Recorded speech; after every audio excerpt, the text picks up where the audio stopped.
he probably wasn't all that smart. That's what Kim Kardashian has done for the modern woman.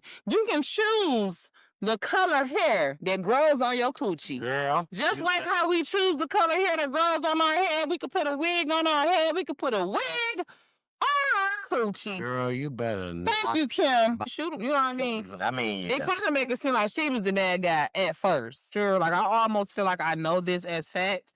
That the government definitely was controlling AI before they allowed them to give it to us. Probably. Ain't no motherfucking let us. Hands in there. Yeah. Yeah, ain't no way they let us have it before having some type of And honestly, because that shit too powerful. Exactly. What's up? What up? What up, though, my babies? You already know what time it is. It's my birthday. Is what time it is. No, what up, though? What up, It's time to talk about. And it's still T-Double's birthday. It's still Timtober. So technically, it's still his birthday. We went to Top Golf and had fun. He kicked butt. I might have won once. Man, dude's really what crazy with this one little spot, but yeah. Mom, she started off kicking ass. Guys made it back to another episode, you know. Episode 38. Yeah. Woo! Period. But yeah, we're on episode 38. Y'all know I be doing my thing. Make sure you check out my reactions. And me and T-Double, sometimes I get him to do it too. Come down here and crack up with me about Hop the Balloon. And make sure y'all check out the episode I was on, because it is hilarious. Yeah, absolutely. Every once in a while, that's called. Shout out to Dom. Shout out to Cole. We do appreciate y'all views on all of our videos. The personal pages, the podcast. We really would appreciate it if you guys would go ahead right now. Just stop what you're doing and hit the subscribe button, right? Because we need you. We want you. We love you. And we want more of you guys to subscribe to join our Time to Talk It Out family. We trying to tell y'all, we be giving stuff away over here. Like we nice. We nice with it. Share it live. If you see it live, share it. Share it live. Sharing is caring. Sharing is caring. And T-Double, he real generous. He be buying TVs and shit, giving them away for free. Sometimes.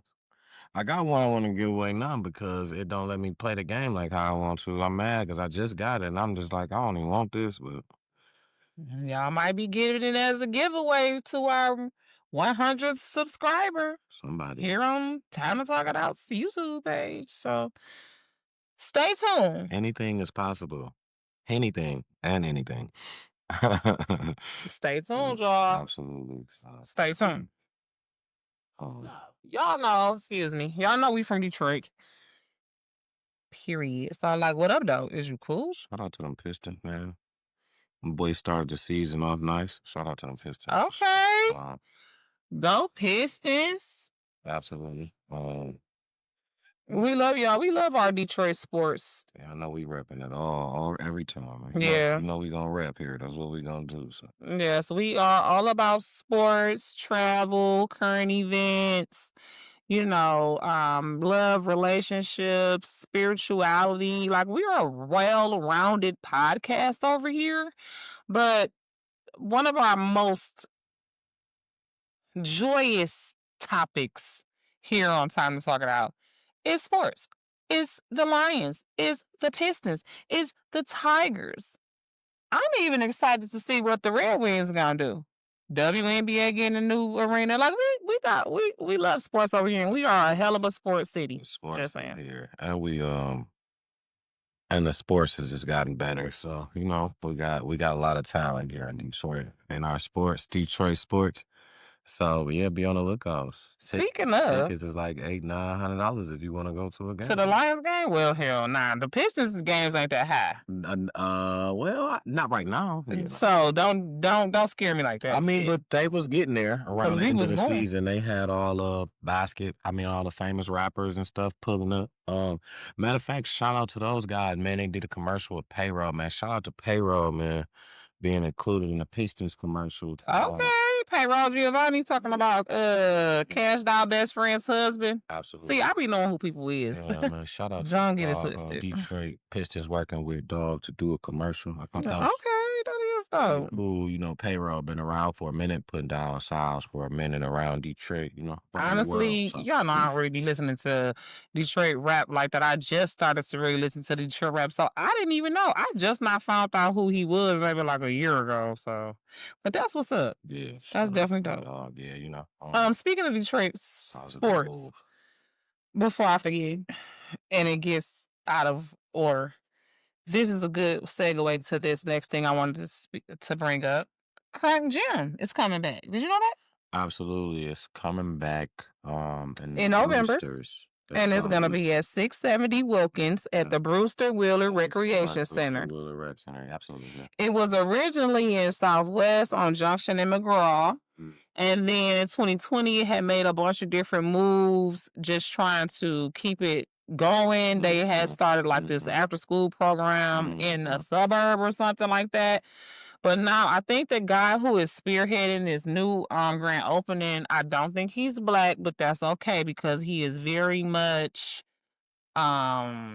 he's invited to the cookout. Let's put it like that. Okay.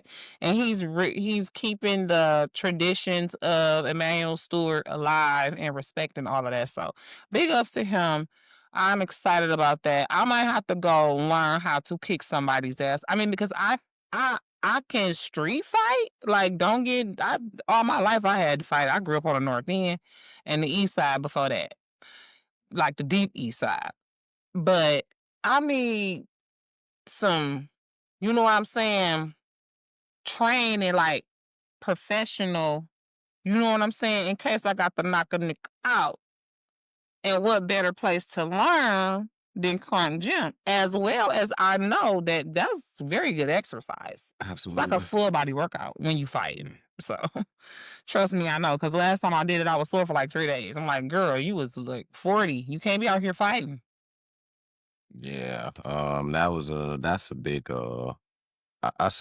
big movement, big thing to bring back. Crunk. A lot of people back in the day, a lot of people used to go as when it was the gym. So Hmm. Yeah, so that's cool. hopefully it makes that same move now. For kids coming up, self defense type of deals. Kids who want to just get into that type of deal, boxing or Yes. Yes, and it's needed because these kids is out of control.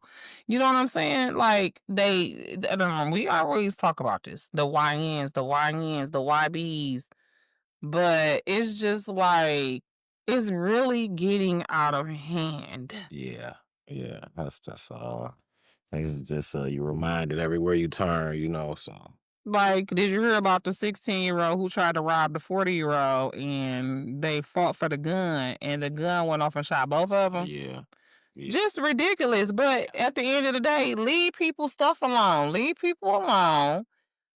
People got guns and people will use them just like you YNs got guns. People are licensed to carry, or people is not playing with y'all out here. Yeah, nowadays They not playing everybody with got y'all. it. Even grandma got one in the purse now. Hello, stop playing. Yeah, it's not those is not to be played with. So we need stuff like that for the kids to get involved in so that they have somewhere to go to occupy their time so they're not getting into stuff like robberies and stuff. Ops. They can see a future where they could possibly do something to make some money legally, you know what I mean?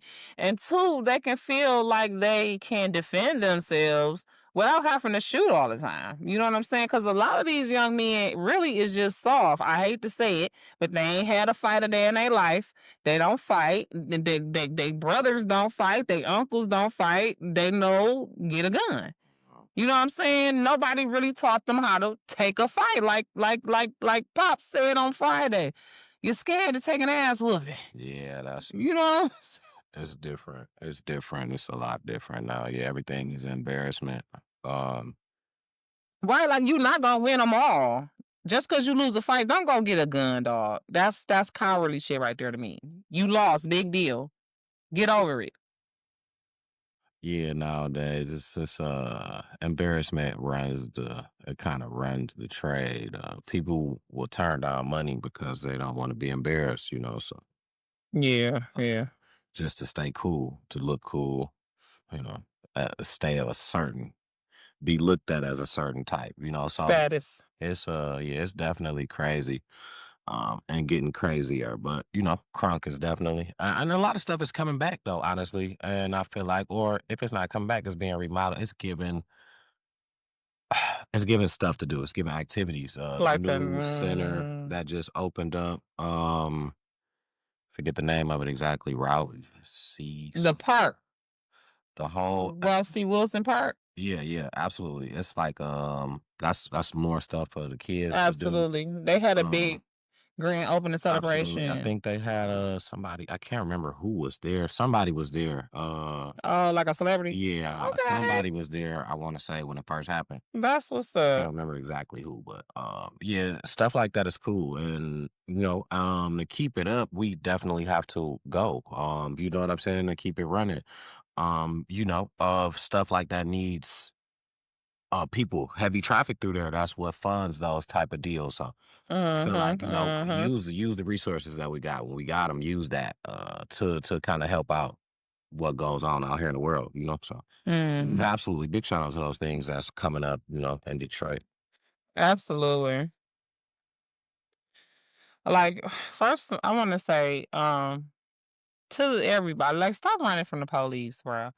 If they behind you, just take it up with the judge. Like, Yeah, it's it's a losing battle, bro. It's not worth it. It's really not worth it running from the police. You know what I'm saying? Stop resisting the police. Um, you know what I'm saying? Like, just comply. And that's not to say that there are not a lot of, overly aggressive police out here that is wrong. Like, but you give them too much ammunition to turn it around on you, period, when you resist and run.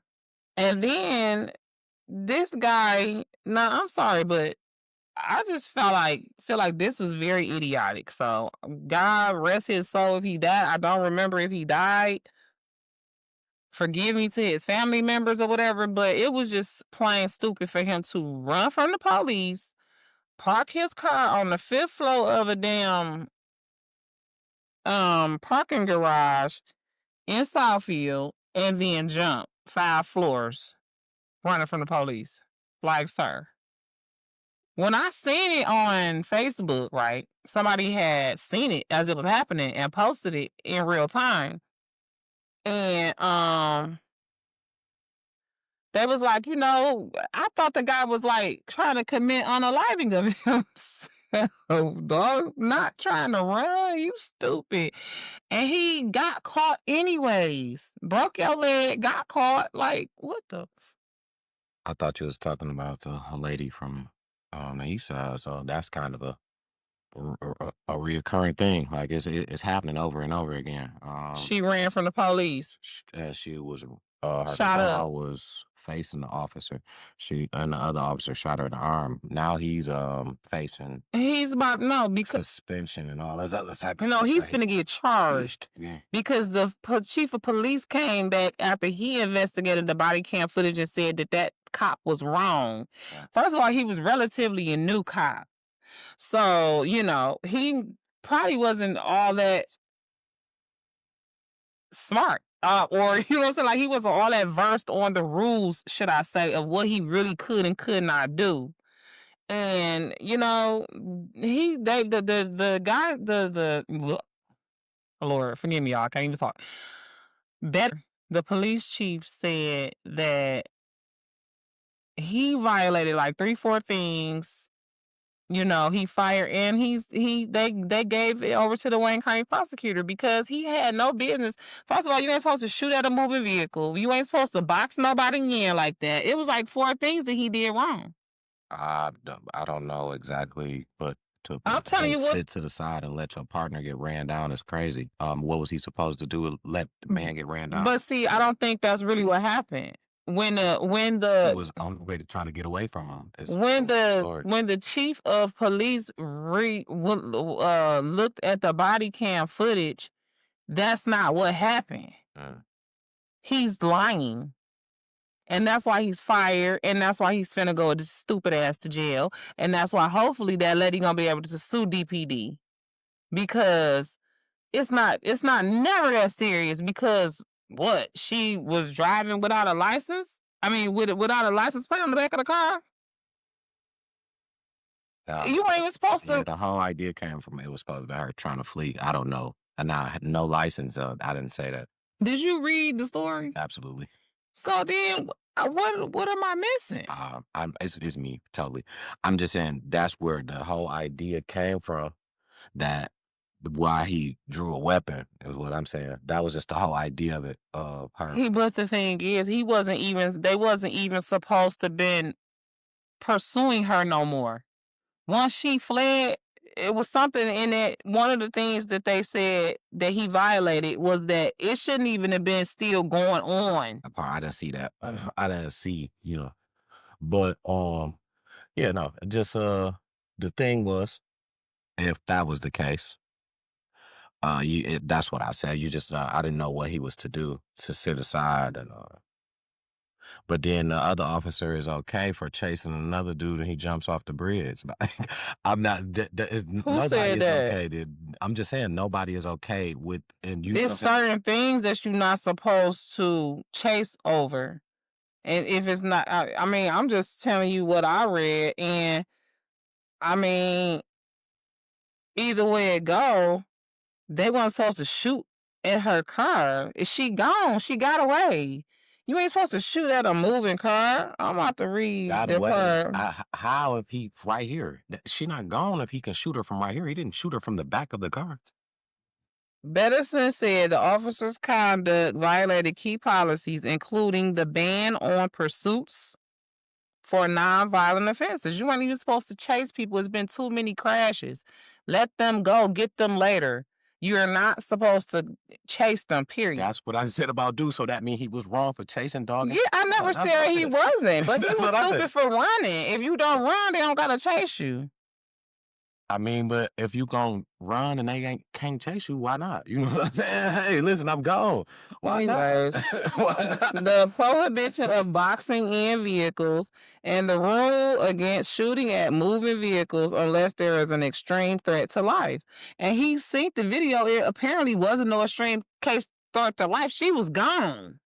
I mean, it's still a court case, so it'll be settled in court for sure. So he's seen it. Nobody actually made that's why he turned it over. It's a court case. Dog is getting, you know what I'm saying, all that getting settled out. So I mean, we'll see exactly or know exactly, updated exactly how it happened more so when it happens. But yeah, he out there though. He ain't working. But do he still got his job? Is he fired for chasing the other dude, or that wasn't here? It wasn't about the chase, really, that he got fired. It was about the shooting. He probably would have got suspended or something like that for the chase. I mean, but not fired. Yeah, so I'm saying the dog, the other dude that wasn't here. That was in Southfield. That wasn't a Detroit police. So I don't know. Their rules possibly is different. I feel like it should be the same. But these different departments have different rules. I mean, I agree. Understand that, but when we talking about a certain type of deal, because that means that you can be chasing somebody from Southfield and they can ride to Detroit and you can chase through here because your department said that you could chase, but we don't chase. I just feel like certain stuff should be, you know what I'm saying, in a group of the same, because then it'll be like, all right, we not going to go over there and do that because they don't do that. They don't allow that. You know what I'm saying? That's just a policy or something like that, So I just feel like that's how it should be. My opinion. That's just all that is. So yeah, he was charged. And like you say, we'll see how it plays out in court. But yeah, we'll see how it plays out in court because they gave it to the prosecutor and she pressed charges already. So and he, what they say, suspended indefinitely or something like that, or something.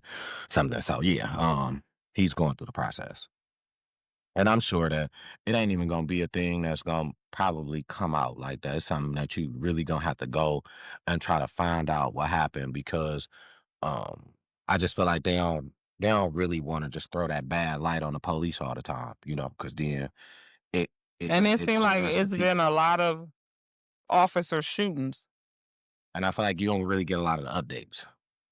The updates, lately. some of them do. Like, you know what I'm saying? I'm not gonna say you don't get none. Some updates do come out, but I feel like some of them they just don't say nothing. I don't know if it's The because it's like this one just sound bad or A lot of the updates, honestly, you don't see them on like crime news and the D like how you see the first initial story, but I be seeing them on YouTube on the news, like yeah, or like the some they true because they had a whole court, yeah. the Be whole court watching. procedure be on the news on YouTube, and I end up seeing it.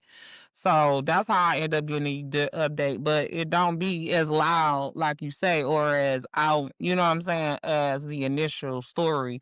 You do kind of have to be Yeah, you in gotta that some algorithm, of them you better have follow that if you want to know. algorithm. Yeah, some of Yeah. them you will get, some of them you better follow if you want to know. Yeah, Well, one story that I'm going to definitely, well, it's a couple of them, but this one I definitely want to keep contact with, and see what comes of it. There was a woman who shot her ex-husband. He in critical condition. So when you first hear that, you hear woman shoots ex-husband, it's like, dang, she terrible, right? No. He was a damn stalking, woman beating, violent man. That's why she had divorced him and had a PPO on his ass. So he probably came, either way it go. If she was close enough to shoot him, he was in the wrong because he didn't even have no business being 50 feet by her. And this is the thing, ladies. If he said he gonna do it, believe his ass and get a PPO, because if you have to put some lead up in them, you want to already have your paperwork in order, baby girl.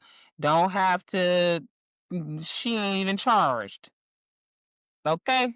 Because it was already documented that he was violent, that, she had been awarded a PPO. So he had no business within eyesight of her. You know what I'm saying? I'm just seeing you. I feel threatened for my life, and you about to catch one. Period. So I'm glad she's alive. I'm glad he's alive. Hopefully he can get the mental health care that he needs now, because it sounds like he needs some mental health care. Anytime he was trying to be on her and she had a PPO on him. Why are you around me, sir? yeah, that's a wild one, huh? Yeah, I mean, I wouldn't have immediately when I heard that, I wouldn't have thought that, you know, she was crazy anyway. I feel like nowadays, you can think you gotta think kinda when you the outline of something. I just feel like, man, you just gotta you gotta be ready for whatever. Like, Well, okay, I can expect this to be something. well, it's been some crazy women out here lately. So when I first heard it, the way they first had the title of the story or whatever, or the caption, it just says woman shoots ex-husband type shit. You know what I'm saying? So it kind of seemed like it was just some domestic shit, like they was arguing. Like you have to read the whole story to find out that he got all of these priors for, committing violent acts against people. He was on probation. She had a PPO on him. You know what I'm saying? Yeah, yeah, that's He why. got priors for stalking and all this. Until you read all that, you kind of was like, dang, she just shooting. You know what I'm saying? Was she shooting? You know what I mean? I mean, It yeah. kind of make it seem like she was the bad guy at first. So I just wanted to point that out there, ladies. Sometimes you have to turn into the bad guy, because hey, better you do that than to be out of here. And these guys is unaliving these women in domestic violence situations every day. Don't let it be you. Get like this lady. Be on your stuff. Have your paperwork. Have your protection, and be ready to use it. Yeah, yeah, that's it. And be ready to use it. And like I said, hopefully he can get some help, since he did survive the shooting. So It needs to be a lot of more help for people like that. You know what I'm saying? I feel like friends turn the other cheek on their homie, knowing that your friend crazy, but you just be like, "Oh man, he all right. He's not. No, he needs some help. Call somebody. Get him somebody ASAP. People need to yeah, start looking together, it's very research help. important Yeah, to help to encourage people to seek help. Yeah, absolutely. when they having mental illness because for real, like you got to have a little bit of mental illness, I feel like, to do what this next guy did. He got from Flint, drove up to Somerset, parked his car at the mall, then walked over and robbed the bank. There's been a lot of little robberies going on anyway too though, but I ain't heard no bank. I've been hearing people hit stores, man. That's crazy to just you think you just about to get away with robbing a bank like that. Like, I mean, if you just needed somewhere to stay, you just wanted to go to jail forever. You know what I'm saying? Like, I'm not Oh about my to. god. I'm not doing that. He was crazy, but for real though. Run a Like, red light or something. Put some in your pocket at the store. You get, you know what I'm saying? You get 30 days real quick. sound like he wanted 30 years. He needed somewhere to live. And He three need, hots in the cot, right. he ain't need no overnight. He don't want Oh no my quick stay. goodness. That was so dumb. Yeah, he ain't want no quick stay. Now who dumber, him or the guy who stole the ambulance with the patient and Man, I just didn't even understand why he did that. Like what was he thinking? I didn't understand it, but and then wasn't he a younger dude, like a young guy? he was in black. I know that. I was glad he wasn't He black, bro. wasn't though, but When he I looked first like a heard young it, guy. yeah, kinda, yeah. When I first heard it, I thought he was gonna be black. I don't know why. I don't know why I They thought he just was doing gonna be it. black. That they steal buses, on Oh the black side of yeah. the hill. So that Yeah. just falls right in the category. It just seemed like that was, but yeah, I don't know. I think I think the patient ended up being okay at the end. Even though it was on fire or some shit like that. The Yeah, ambulance caught on something fire. happened to it. Yeah, yeah, yeah. It was something, but My goodness. That's just crazy. I think I was just like, long as person in the back was straight, because that's crazy to be in the back of an ambulance and And stuff. it gets stolen. I would be so scared, dog. It was like a med star or something. Yeah. Was it a well, you don't know. I want to say, was it an old person in there? I don't What know kind of how old the person was in there? person I was. wonder. That's Yeah, I don't know terrible, how bro. old the person was. No. That's But absolutely. MedStar is a specific kind. Ain't that every ambulance, all them different color ones like that. Mm-hmm. Certain ones be for specific Mm-hmm. call out. So you know what I'm Mm-hmm. saying? Depending Mm-hmm. on Mm-hmm. if they do only specific call outs, that kind of help you find out if it was an older person or not, at least. That's not crazy. Okay, I had one more thing that was kind of like.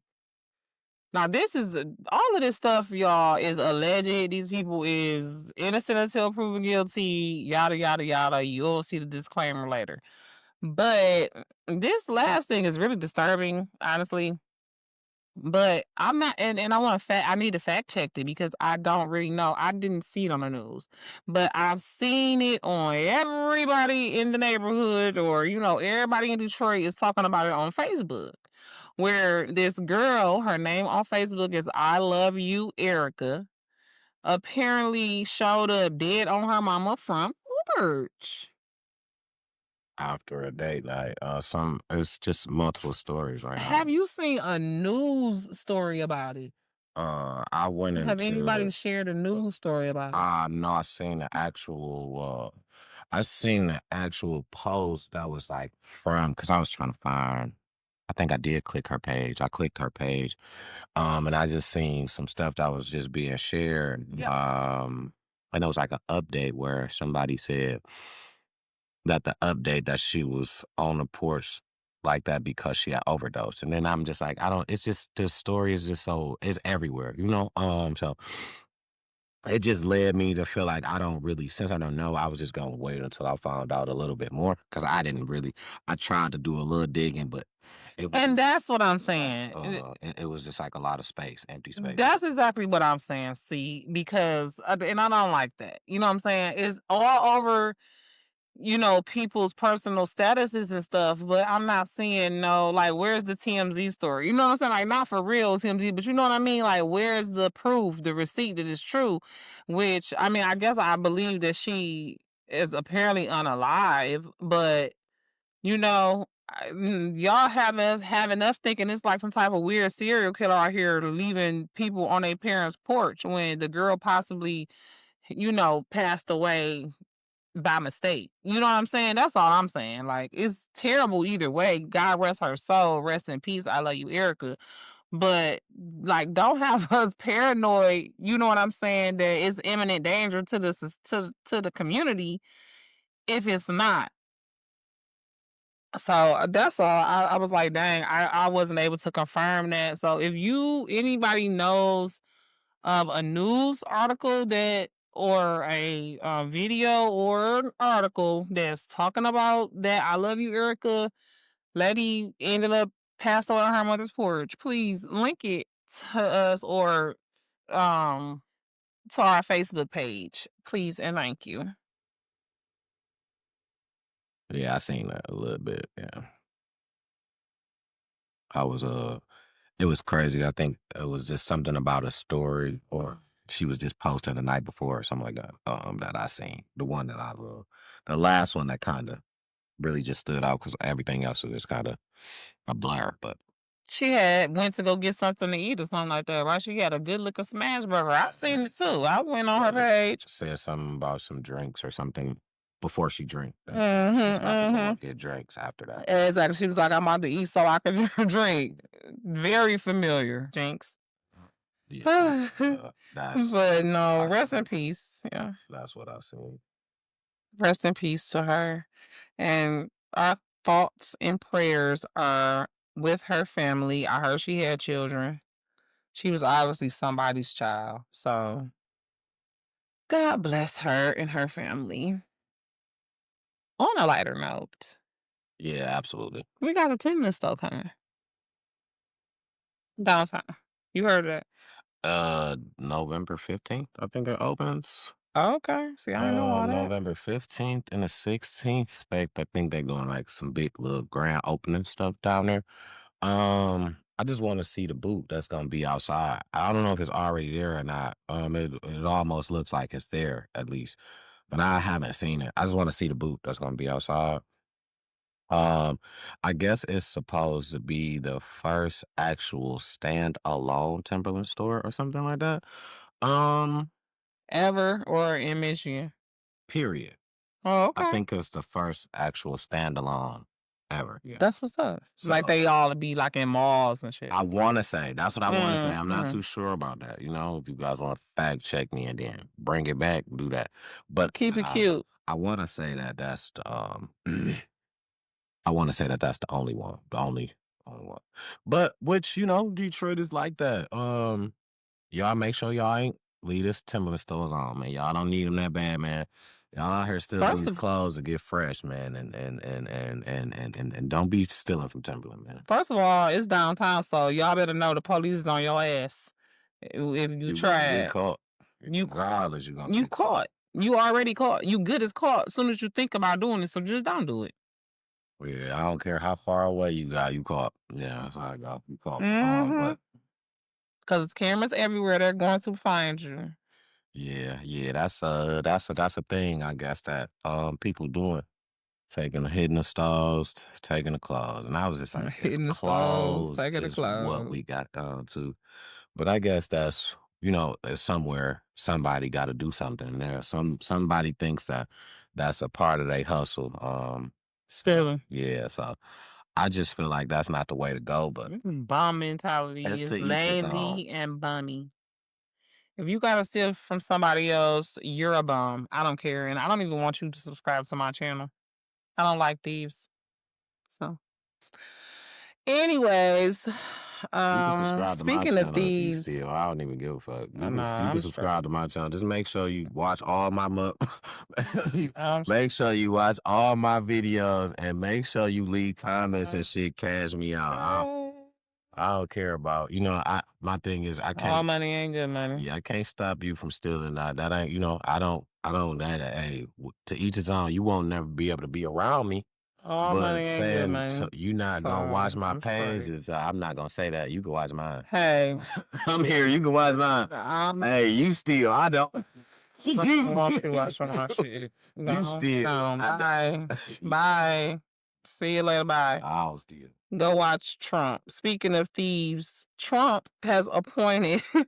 Now, I thought this was crazy, and I have mixed feelings about it. But apparently, our weed man here in Detroit, Mark Savaya, is Trump's new what do you call him? Special envoy to Iraq. Now, I don't know what the fuck that means. So I was going to look it up. What is a special envoy? A special envoy is someone appointed by a government or organization to handle a specific issue or mission, often for a limited time. They act as a representative, used to manage crises or address new areas, unlike permanent diplomats who have ongoing roles. So, like, why? That's probably where he's from. Um, More than likely, that's probably just where he's from. I mean, okay. It would make sense if that's where he's from. He came over here and scraped up all our money. And he's probably taken care of so much back there that he got somewhat of, somewhat of a name where he's from. So, because he's scraped up a lot of our dollars as a whole. I don't go there. I've been there a few. I don't go there now. It was a whole controversy on how they was using a lot of chemicals and some whole other stuff. Not saying that it was true. It was alleged. I don't know. I just didn't want to be in the mix. After that, I mean, I wasn't even visiting every day. You know what I'm saying? It'll be every once in a while. Talking about leaping bud. Yeah, prices were too high. And it was like it was okay, So, it was just like, hey, yo, I can just get this anywhere. There's nothing special about this. So, but that worked in a gas station that I lived by. I can't say I worked in a gas station, but I worked in a gas station. I didn't get paid from the gas station, but I worked in a gas station. If you know, you know. I had a guy. He was from Lebanon. Um, he Lebanese. He was from Lebanon. What he would do, make this money, buy phones, all type of iPhones, whatever. He would buy cheap cars and send them back, try to get it back there and sell it for a maximum, like a crazy price to them.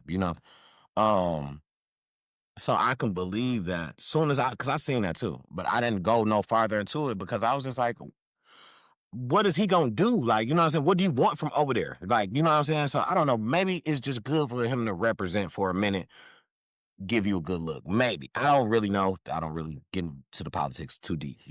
But I seen that, and the first thing I thought, that's got to be where he from. And I left it at that. And I was like, that's got to be where he from. But it makes sense. He came over here. He scraped up all our money. They love him. You know what I'm saying? But then you don't want people that's not from here. You know what I'm saying? He's clearly not from here. You're partnering with him, sending everybody else out. So confused. yeah, it's always some salt in the game.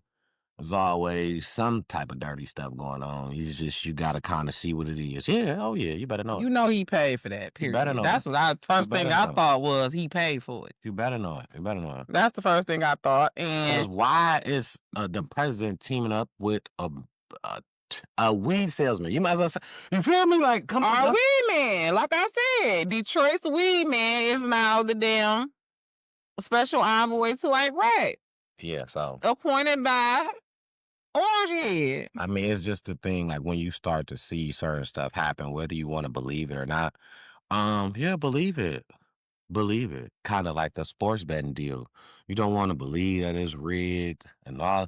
Believe it. I knew it was rigged. Just get with the Soon as I red start- team. That's what you gotta do. As soon as I started watching it, I could tell the shit was rigged, though. So as soon as I started really watching it, I'm like, this shit. Get with the red team, because now it's all coming out now. It's all coming out now. Chauncey Billups. And why have to be so many of our niggas? It's just that one that I heard so far. Rip Hamilton, I think he had something to do with it too. I don't know. He was just at the Pistons game. I ain't heard nothing from him. He was just at the Pistons game, happy that we just got our, you know what I'm saying, we starting the season off right on a win. I think I heard something bad about him in that situation. Allegedly, I could be wrong. Yeah, I ain't hear him. I ain't hear his name come up, but they said so allegedly it has a lot of NBA players, coaches, and Italian mafia people. You know what I'm saying? Those are allegedly the main people. You know what I'm saying? Orchestrating this, running it. Terry Rozier allegedly gave out some very, very key information, telling people what to bet on. Damon Jones, also from Cleveland when LeBron was in Cleveland. So Please believe the shit's going on in the NFL too. And I believe it's got to be every sport at this point. I believe that just like they investigate in the NBA, they investigate in the NFL too. They just ain't said nothing yet. And if these niggas got any half a brain, they'll stop. Stop hating on the Lions. Stop cheating on the Lions, and let these boys play ball. Yeah, I feel like if it's an increment of it to be true, and the players are actually doing this, it's not. It can't just be one way. It can't just be, oh, this all NBA. No, It's in the NFL too. Wasn't we just watching the game and a nigga fell out of nowhere or something like that? Wasn't nobody right there? It was some weird. It was some weird stuff that's happening, and I've been watching like how they hype up a moment about a player. Oh, he did this 200 times in a row, and they keep talking about it to make you bet it. As soon as you bet it, it don't happen. And then be like, wait a minute, like how did this happen? You know what I'm saying? And that's a good thing to pay attention to and to point out during your my sports betting. Absolutely.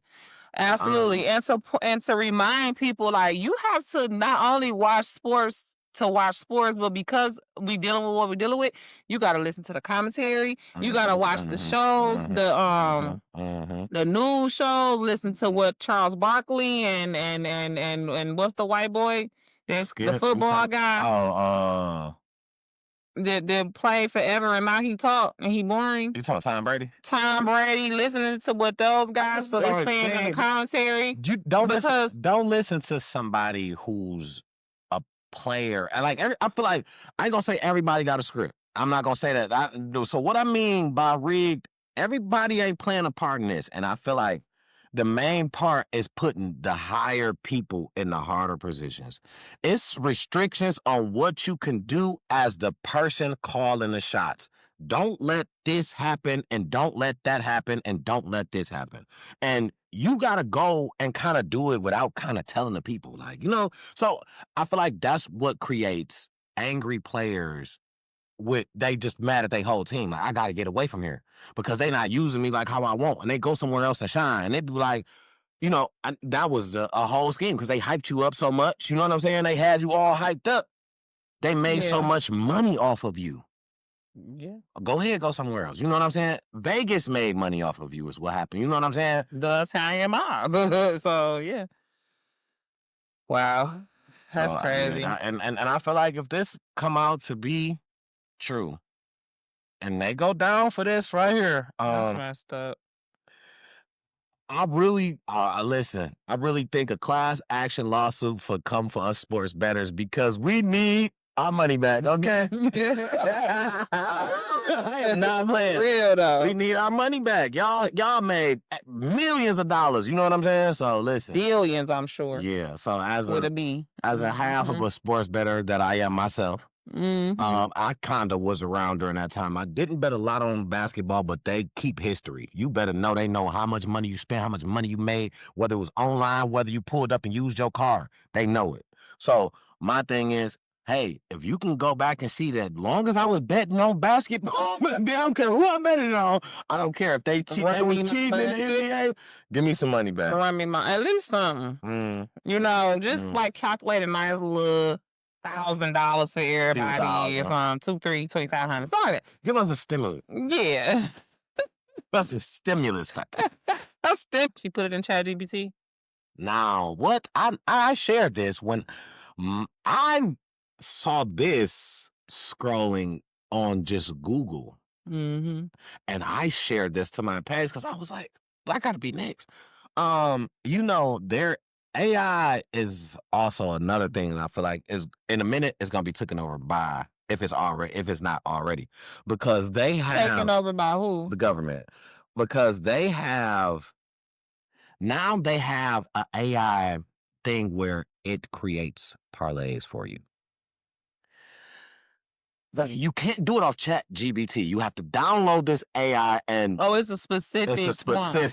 Yeah, because see, they in my opinion, I'm not gonna act like I got some type of inside information, but I'm like 99.999999999% sure. Like I almost feel like I know this as fact that the government definitely was controlling AI before they allowed them to give it to us. Probably. Ain't no motherfucking way they let us. Hands in there. Yeah. Yeah, ain't no way they let us have it before having some type of. Yeah. You know, and honestly, because that shit too powerful. Exactly. It's too. And honestly, they got restrictions on it that you know what I'm saying? Like the Chat GPT that we using, the AI apps that we have available to us is restricted. It is not nowhere near as powerful as the ones that they got. Yeah, what they can use. What they using, it ain't opened up like theirs for sure. It's not opened up like think about it. The CIA, you know what I'm saying? Them motherfuckers probably know what we saying right now before we say it. The bitches probably could read our minds some kind of way. We just don't know. I don't know.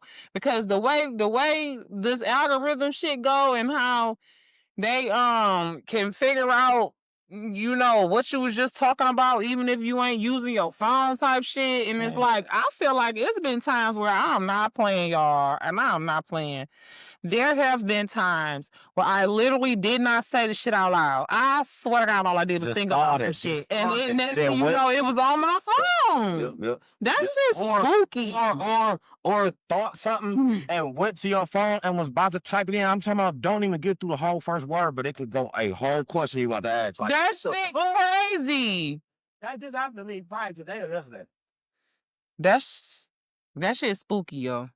It's really spooky. And it remind me of some of the movies where, you know, the computer go crazy, AI go crazy, or like that movie where it was that interactive video where it was like the video best friend and the guy ended up watching this video obsessively and the video ended up basically coming alive or like controlling his mind. It was just crazy. Like it seems like some crazy shit. You know what I'm saying? Like I don't really like that part. And I do enjoy using ChatGPT. I enjoy the benefits that, you know, AI does give us as a society. But at the same time, I just feel like I don't know. I don't know if I trust it, honestly, but I do, you know, I enjoy it. I can't lie. Oh yeah, it's definitely it's a thing. I mean, you know, it can be a gift and a curse. It's one of those. So. Yeah, definitely. Yeah, but I just feel like period, really. with that, with all this going on, and then you got stuff like AI that makes you, you know what I'm saying? We gotta go ahead and because y'all ain't nobody about to bet no dollar. Cause you've been watching this sport all your life and you kind of know what's gonna happen. You're not about to bet no dollar and make no 90,000. No, they don't want that. Hell no. Definitely not no bankroll like that. No, you're not about to do that. That's not about to happen. So you know, I just feel like me personally, I don't fool with the AI, the artificial, when it comes to me betting. Because I'm just going, if I'm going to lose it, let me lose it on my own mind. You know what I'm saying? I don't want nobody else to help me lose it. And I mean, and that's cool for you and people like you who know the game. Like we was talking about, you know what I'm saying, earlier. But people like me who like might not really know the ins and outs of the game, you know, that's what AI could do for me. Like on that thing, you probably could type in some question or whatever. Like how you said, and just hit the lottery off of it. Yeah, exactly. You know what I'm saying? So it might help. Yeah, I mean, with stuff like that. Don't put all your pennies in one basket. Don't think. No, you know what I'm saying. Don't think that crazy. answers. You know what I'm saying? Crazy. Yeah, they finna fix that. I guarantee you. They don't like that shit. The lottery commission or whatever it's called. Yeah, that's definitely a wild one. When I seen that, I was just like, big ups to that lady that did that anyway. Hell but yeah, man. I was like, I never thought of that. Right, like why did I never thought of that. So me too. But with multiple numbers, because I think it was like a Mega Millions. So it was Powerball. Oh, Powerball. Yeah, same difference though. So with multiple numbers, and you can go from this to that. It's like how many people got these many numbers to just be like, I play these all the time. Like you might got one set, two sets. You know what I'm saying? But when you're doing kids' birthdays, how old they is, you know what I'm saying? So after that, you like, I don't even know how I'm about to put this together for real. You know what I'm saying? I don't know 5 with 36 with 29. You got some people that's crazy though. They study them dream books and they, random shit that happened to them. They try to remember their dreams. As soon as they wake up, they got a diary next to them so they can write down their dreams. So they can play the lottery according to their dreams, other people's dreams. Like I used to talk to this one guy when I was in my 20s. He was obsessed with the lottery to the point where it was a huge turnoff. Everything was about the lottery. He had all of them books like my grandma and shit, and he was like in his 20s too. So. He might not. He probably was in his 30s. I'm lying. He definitely was in his 20s too. But he was in his like mid 30s. He wasn't like no granddaddy type of nigga that you would think would be studying the lottery. Grew up with his grandparents. He had. I don't remember, but that's that probably was what crazy. It was, to have to, or his parents was probably like that. He was crazy about that fucking lottery, man. Remembering his dreams, studying them books and stuff. I'm like, I remember back in the day they used to play numbers in the street. Yeah, my friend Denisha granddad. Now I don't know, but allegedly, my ex-friend, because we ain't been friends since 2008, but we cool now. But she used to be my best friend. Her granddaddy was the number man, and yes, house was jumping. Yeah, they say it. Because it give you way better odds, and you can pay on a penny. I was about to say, motherfuckers be paying 5 cents on a number type shit. Like what they say. So that's why they said numbers in the streets back then was the thing to do. Like, you know what I'm saying? So I don't know. Yeah, I never could understand it. I was too young, I feel like, to understand, and then it just wasn't intriguing enough because it was a grown up thing. They was talking about how to get some money. I didn't care. I wanted to play video games and shit. Right. Long as I had enough money to buy my next video game, I was straight. That was me. I didn't really give a fuck about that. So, but now, getting older, actually playing a lottery, scratch offs and stuff like that. Now it made me think like, damn, what was they talking about when they talk about them street numbers? I still don't even know what they were. I don't know. It was the lottery. What they did was they played the regular lottery, but they would take your numbers and they just play a bunch of them, and they, they'll pay you out. When you win, they paying you. So, but they got a different turnout than the lottery, though, right? They numbers ain't what the lottery numbers gonna be, right? Yeah, absolutely. You go by the regular lottery number. Yes.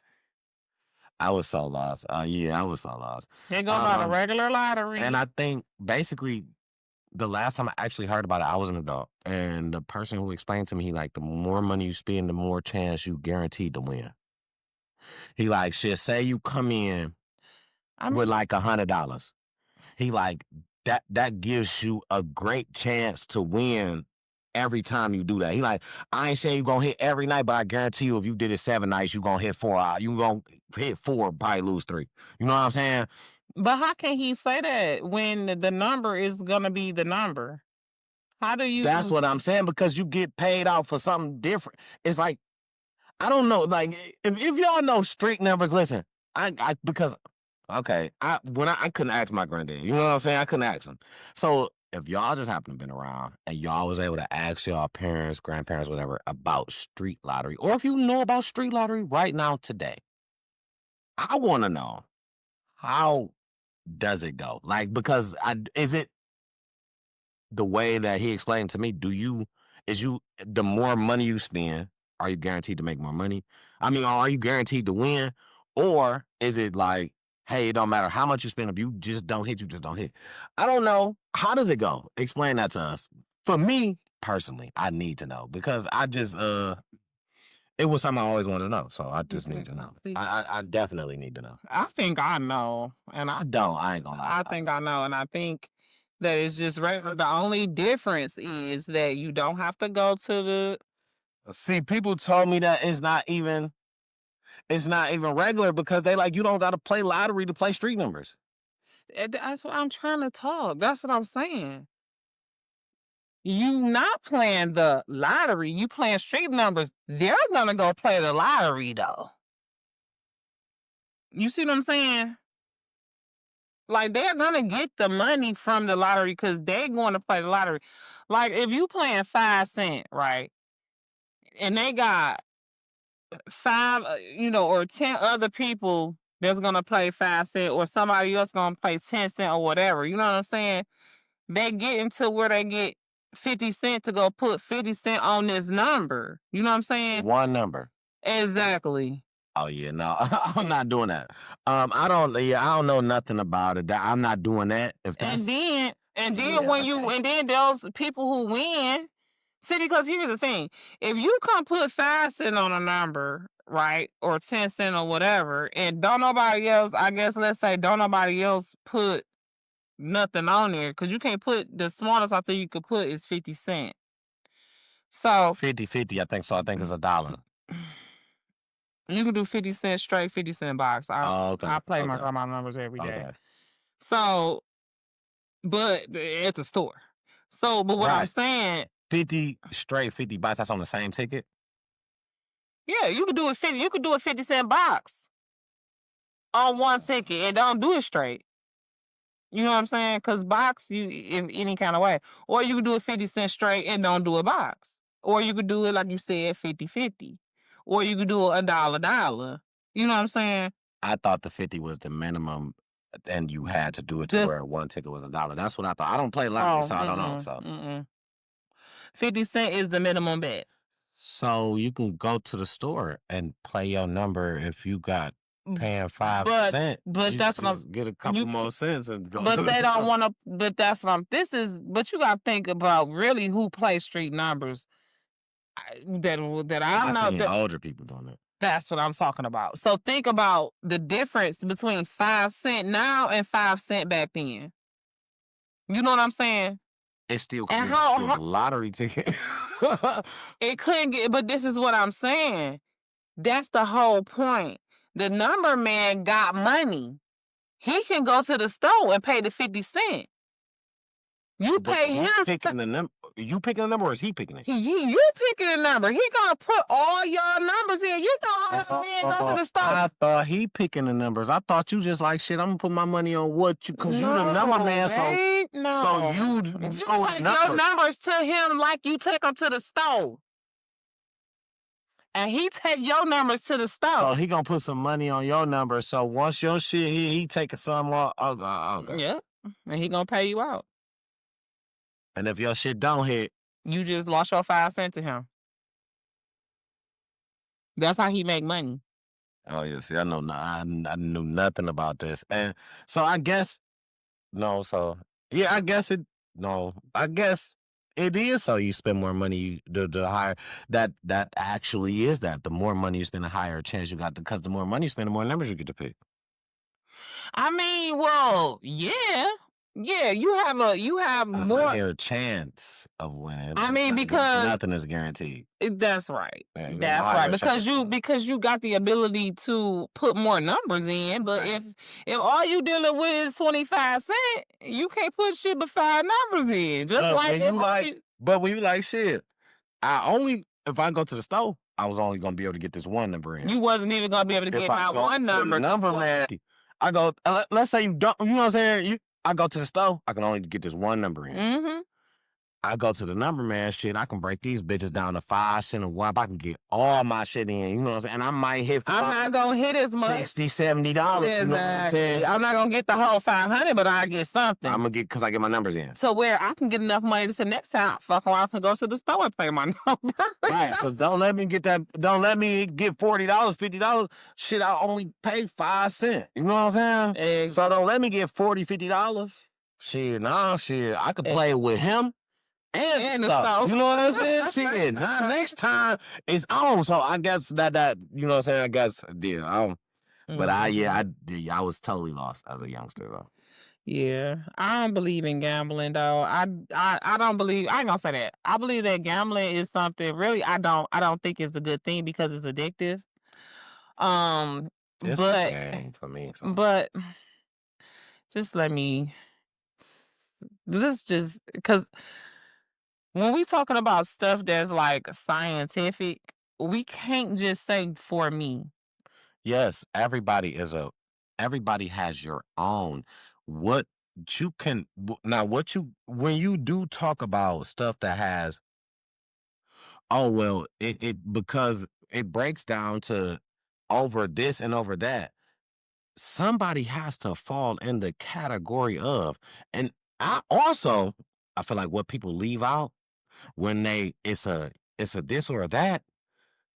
Nobody is a this or a that. Right. So what? Because okay, when you say for me, right? You cannot tell me that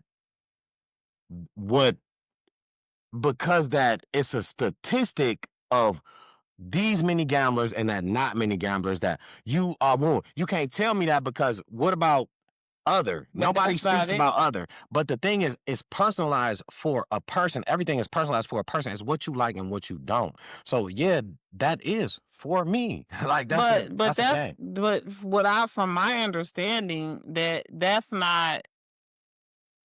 It's not just statistics. It's like science with brain reactions and chemical reactions in the brain and the endorphins that's released with gambling is not just a statistical thing.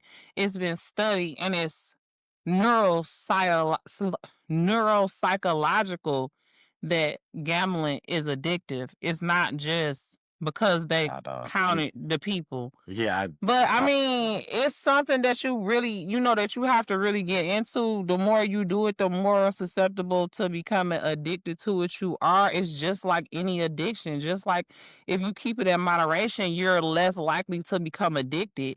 But it is an addictive thing.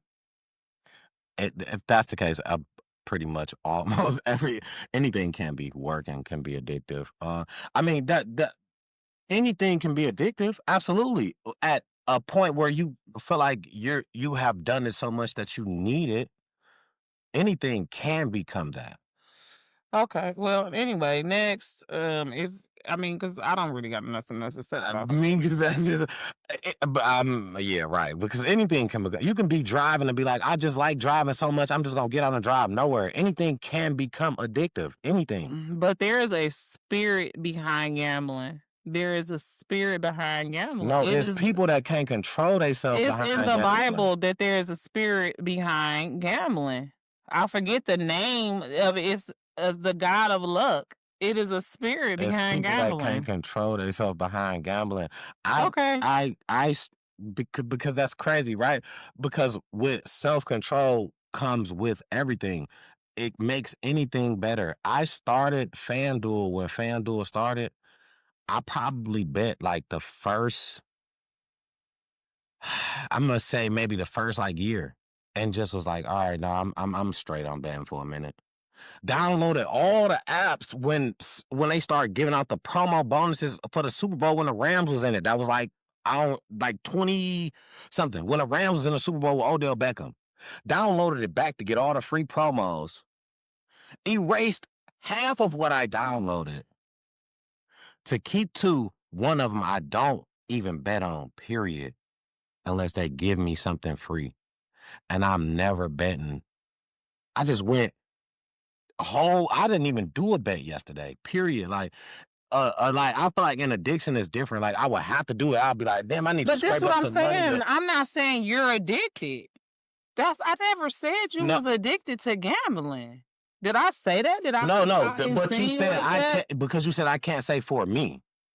No, you said I said, because what I'm saying is I'm saying that you can't say that it's not possible for you to be addicted to gambling. No, I said no. That's all I'm saying. Let's rewind to what I said, because I didn't never say nothing. We didn't speak about addiction when I said for me. I said for me, it's a game. You said you can't say that like that's for you, because well, okay, well then if that's what I expressed, that's not what I meant. So I apologize, because that's not what I was trying to say. I wasn't trying to say like you can't say that you're not addicted to gambling right now. That is for you. You're doing it. I totally agree with you on that, and I believe you, and I believe that that's, and then that's how you should gamble. You know what I'm saying? Absolutely. That's what I'm not saying that. You know what I'm saying? I didn't mean to come off like I was saying that you're addicted to gambling and you can't say you're not. I'm saying that no one can say that gambling is just a game, because it's really not. It's a spirit of luck behind it. Now, are you playing the game responsibly? Right. Are you playing? Yes. Are you not a victim of the addiction of gambling? Yes. Just like, you know what I'm saying? It's a lot of stuff that we may be able to dibbly and dabbly in and not get addicted to. You know what I'm saying? But that don't mean that it's not an addictive thing. And a lot of people look at gambling like it's not an addictive thing. Just like people look at sex like it's not an addictive thing. Just like you said, working out can be addictive. Working too much. A lot of stuff. You know what I'm saying? So I'm just saying. I definitely agree. It can't be addictive. I'm saying that I understand that. Gambling is one of the most addictive things, almost like drugs and alcohol, which is why they have Gambling Anonymous type stuff and stuff like that. Absolutely. Even when you gambling, it's and it's spoke about in the Bible, because gambling is surrounded around luck, and there's a spirit behind that, and you start to idolize the lottery or craps with your friends, wherever you think you. Like we was just talking about how our grandparents did with the books. You start to and look at that as if it's gonna be your provider. You know what I'm saying? As if it's your source. And you start to pay too much attention to it. People get to, like you say, reading them books and studying their dreams more than they studying the Word of God. And that's where it becomes the problem. So that's all I was saying. When it gets to be too much, doing it for fun, you know what I'm saying, every so often, that's how you're supposed to do it. I mean, if you do it. Exactly. If you do it. Everybody ain't got to do it. A lot of people ain't even about to be like, I'm not wasting my money on that. Period. When you got to reach for the money to get it, don't do it. I feel like it ain't worth it. You know what I'm saying? I really make bets off I made 2 bets off $5. I put $3 on one, $2 on the other. It's just literally what I had, because I had a little dispute back from the cash. Okay, listen. I don't know why y'all be playing with him. He do not play. Y'all is not about to take his money. Cash App, DoorDash, none of y'all. Cash App tried to play. So, let me tell y'all why I got this dispute back. Right, I shared this moment. It was a little thing on Facebook on Walmart that if you click this link, you answer these questions, the survey, you get this sectional for $10. Let me show y'all the sectional. That's it. So what happened was, oh my God, I paid the $10, but I was like, I'm not gonna put this on my bank card, right? Because I know better than that. I know I can go ahead and get another Cash App card anytime. I can cancel this. I don't really get no direct deposit. I don't care. This card be $0 11 months out the year. 11 and a half. I probably only have a couple dollars on there a couple times, but we ain't gonna talk about that. But anyway, so I was like, I know this is a card I can use. Boom. So I transferred my money to there, and I gave them $9.99 because I'm like, after this survey, if y'all gonna give me a sectional for $10, I'm gonna take it. And if you're not, I'm gonna dispute it. But it was all right because it was $10 at the time. So I was like, okay, I ain't gonna trip. I locked the card after I gave them the $10 immediately. What I noticed is they tried to hit the card again for like $14. They tried to keep coming back, but it was locked. They couldn't even do it. You know what I'm saying? So I'm like, I knew then. I said, this was a scammy. So I immediately went to dispute the charge, whatever. Boom. I put in my information. I let them do the work. I kind of forgot about it. I ain't even gonna lie. I kind of forgot about it. I didn't even remember. And yesterday I was playing Top Golf. You know, your boy, I'm working out for the PGA tournament. I'm Tiger. I've been that. You know what I'm saying? I let Tiger get his shine. It's my turn. I let him get his shine. I just wasn't playing right then. You know what I'm saying? But now, He was playing football. yeah, you know what I'm saying? I'm duh. So now it's my turn. I'm about to go ahead, golf it up. Tiger, yeah, it's your time, baby. Wrap it on up. Sorry. Yeah, wrap it on You're up. out of there. Because now y'all looking at the best golfer in the world. Craig. So I've been working out for the PGA tournament. So you know what I'm saying? And when I was working out for the PGA tournament, I happened to look in my emails because, you know, when you get old, you look at emails. When you was young, you're like, I'm not checking my email, I'm checking text messages. But now when you get old, you check emails. I check my email. That shit said some shit about, the dispute was good in your favor type shit. I went to my cash out. That motherfucker said, cha-ching, $9.99. And then Oh my I God. went and then, you know, I said I went and made my bet. So, you know what I'm saying? Yeah, that's how that happened. He's crazy, y'all, but he is not playing. That was a birthday gift for me. That came back like that during the birthday week. You know what I'm saying? They knew what to do. They did. They knew what to do. It was no coincidence that no King's Day was on your birthday either, babe. That everybody came together. It was like, F Trump, we not having no kings, presidents over here.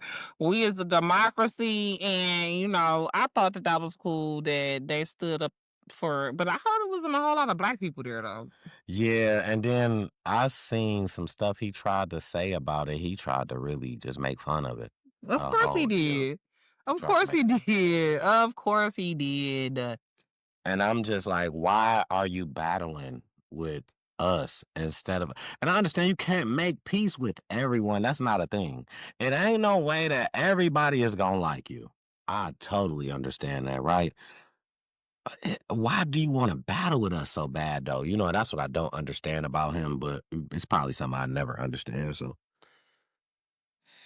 Because he wants to be king, that's why. And he don't like the fact that is that pop over there? here in America, we are all kings and queens. We are all in charge. You know, that is the beauty of our votes. No doubt. That's why he's trying to take that away. Speaking of, make sure y'all go vote. Please do. They giving out free bus rides all day to the polls. Any bus that goes to the polls is giving out a free bus ride. So listen, ain't no excuses. We need to that's the difference. Get in the people that we need to get in so we ain't gotta do this. You know? But you know I don't like to do that. I do want to give a shout out real quick. If you from Detroit, you know who they are. I want to give a shout out to New Era Detroit for they started a program. They are a blessing. They started a program a while back where, you know what I'm saying, they help people. And it was a mobile resource program. They started a while back, actually. You know what I'm saying? You pull up haircuts, all that. You know, they pay several bills. They have paid over 10,000 people's rent, light bill, gas bill, all that. My God. You know what I'm saying? From that time till now. What a blessing. And you know, and shout out to Zeke. Absolutely. And I had heard his health was bad. You know, prayers up for him. Oh no. Yeah, I heard his health was bad. Prayers. We all got to come cover him with the blood of Jesus. Absolutely. All the prayer warriors, because that whole movement is very needed.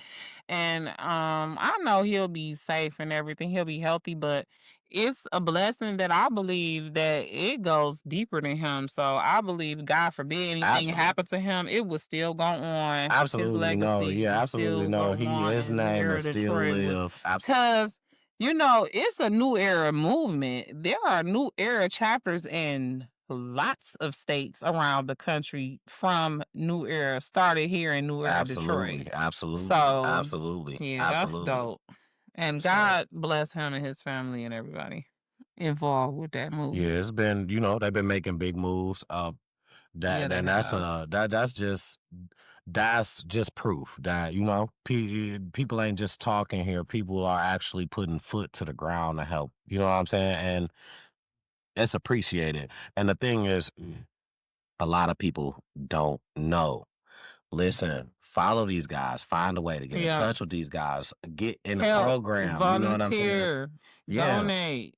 A lot of people don't know about the resources that's being given out. So anything I run across, I'm definitely just I'm just ready to just spill it to you guys. So absolutely, that is, and the program is not over from my knowledge. Still going. They still helping people. I like how they do in the summer. They do the hood to hood. I love that. Love it, man. I love New Orleans, Detroit. Detroit 300. That's another one. They be shout around out to here. that man. We talked about him. He passed away. Yeah, Detroit 300. Yep, they be right there at the schools, making sure that absolutely. kids get across the street and don't nobody kidnap these kids, because I'm so tired of these They kids done got the coming up police missing. involved. It was them that got the police involved. I guess because they used to be up there so much with the sirens on their cars that police probably used to wonder, who are you? To the point that, okay, this is who I am and this is what we doing. It's a movement. They got multiple cars. Yeah, and the police know about them, but like I said, they probably had to. They probably had to let them know. You know what I'm saying? This is why we here. This is why we like that. And they around the school decided to collaborate. Yeah, which is you know what I'm saying? A great thing.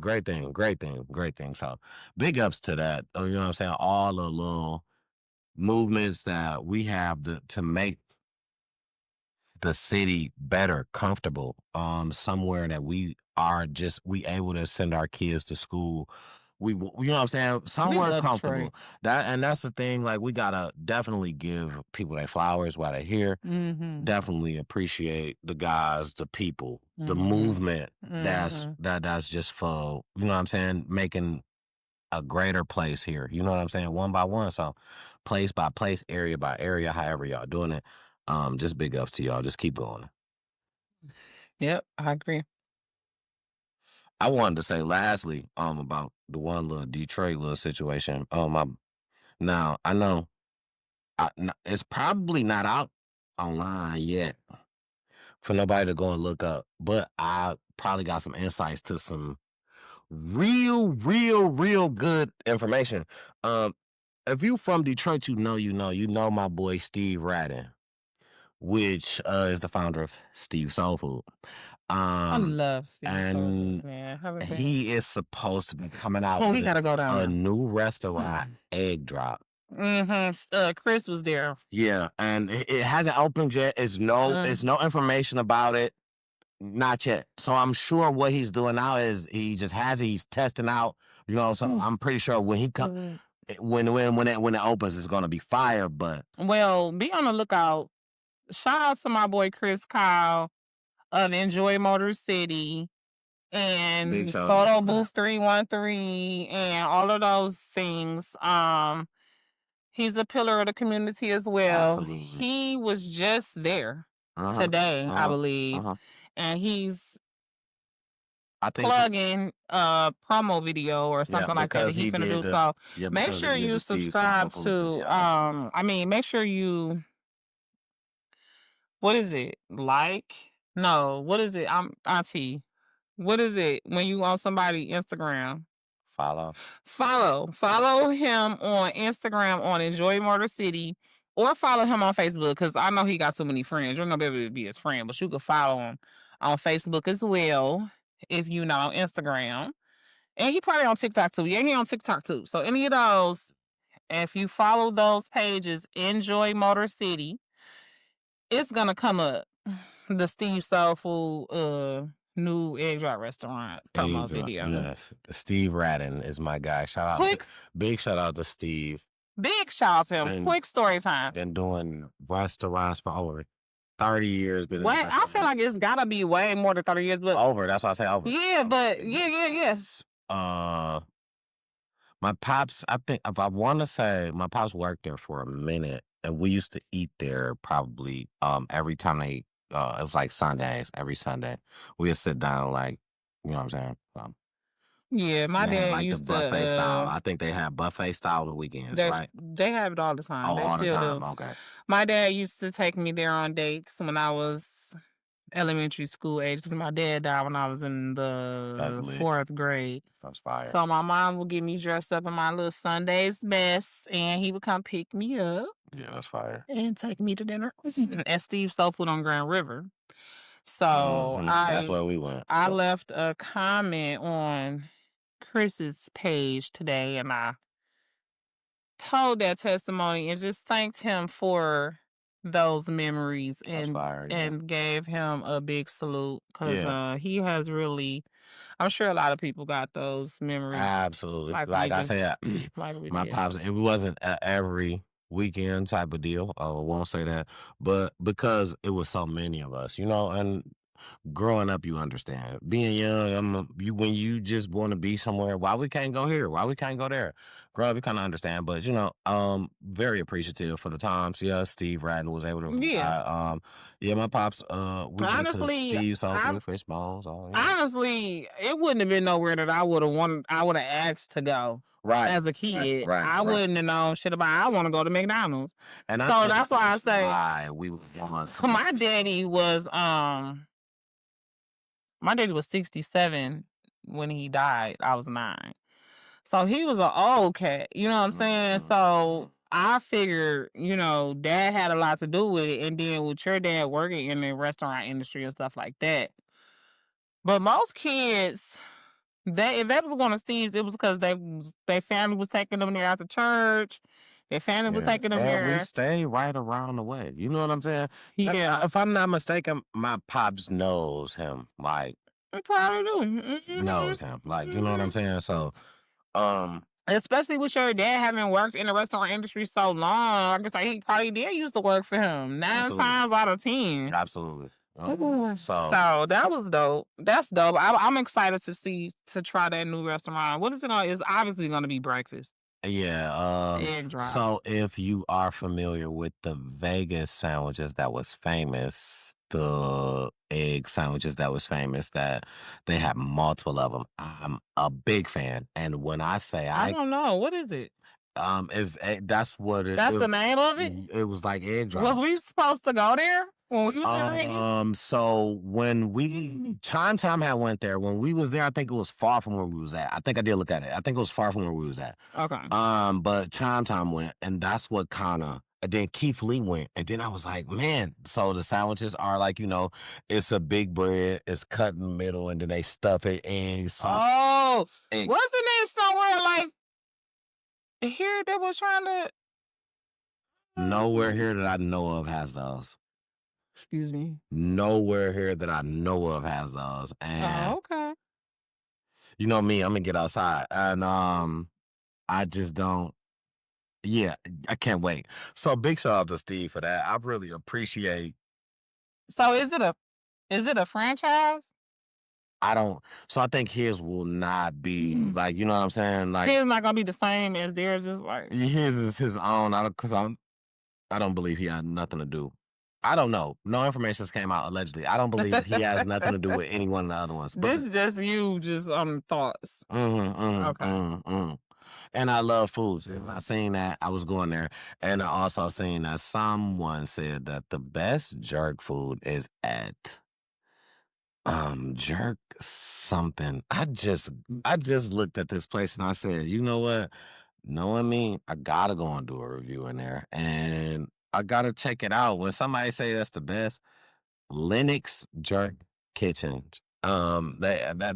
I gotta go there. So. And where is this at? On the east side? No, this is on the west side. This is actually on 6 Mile. 6 Mile west. 6 Mile. Lennox Jerk Kitchen, yeah. So I'm gonna check that out. So you already know if you want to see the review, you know where you gotta go for that. Come on, high reviews for y'all though. Always on the food though. So, but that was my last for the little Detroit little deal. But I wanna 1 second. Internet mess. Nope. That's where we're going. Yeah, that's where we're about to go. But I was saying that was my last 1 second. I want to take the time 1 second. Shout out my girl, Detroit Diamond. Detroit Diamond has been sliding on a lot of shit lately. And she slid on the Cash Doll beat and said, "Can I get a feature? Cash Doll, can you please do one with her? Y'all too, I need it. That's something that you didn't know that you needed, but I know I need it. So, hey, listen, y'all don't even know y'all need that. Y'all don't even know y'all need that. I agree. Y'all don't even know. I heard that and I was like, yeah. Cash Doll, can we please get that? Detroit I like her. I like her. Hey, do that. I like her a lot. Yeah. Yes, please. Can we please get that? Please. Can we please get that? Please. I want that. Well, I think Detroit petitions for that. Yeah, absolutely. Absolutely, yeah. So yeah. We can move to that good little internet mess that we do. I think I got some greasy stuff. I don't know. It might not be as greasy, but I probably got a little bit of greasy. Okay. I want to start off with this one, and I know y'all know, and I just want to say my piece. Kevin McCall versus Chris Brown.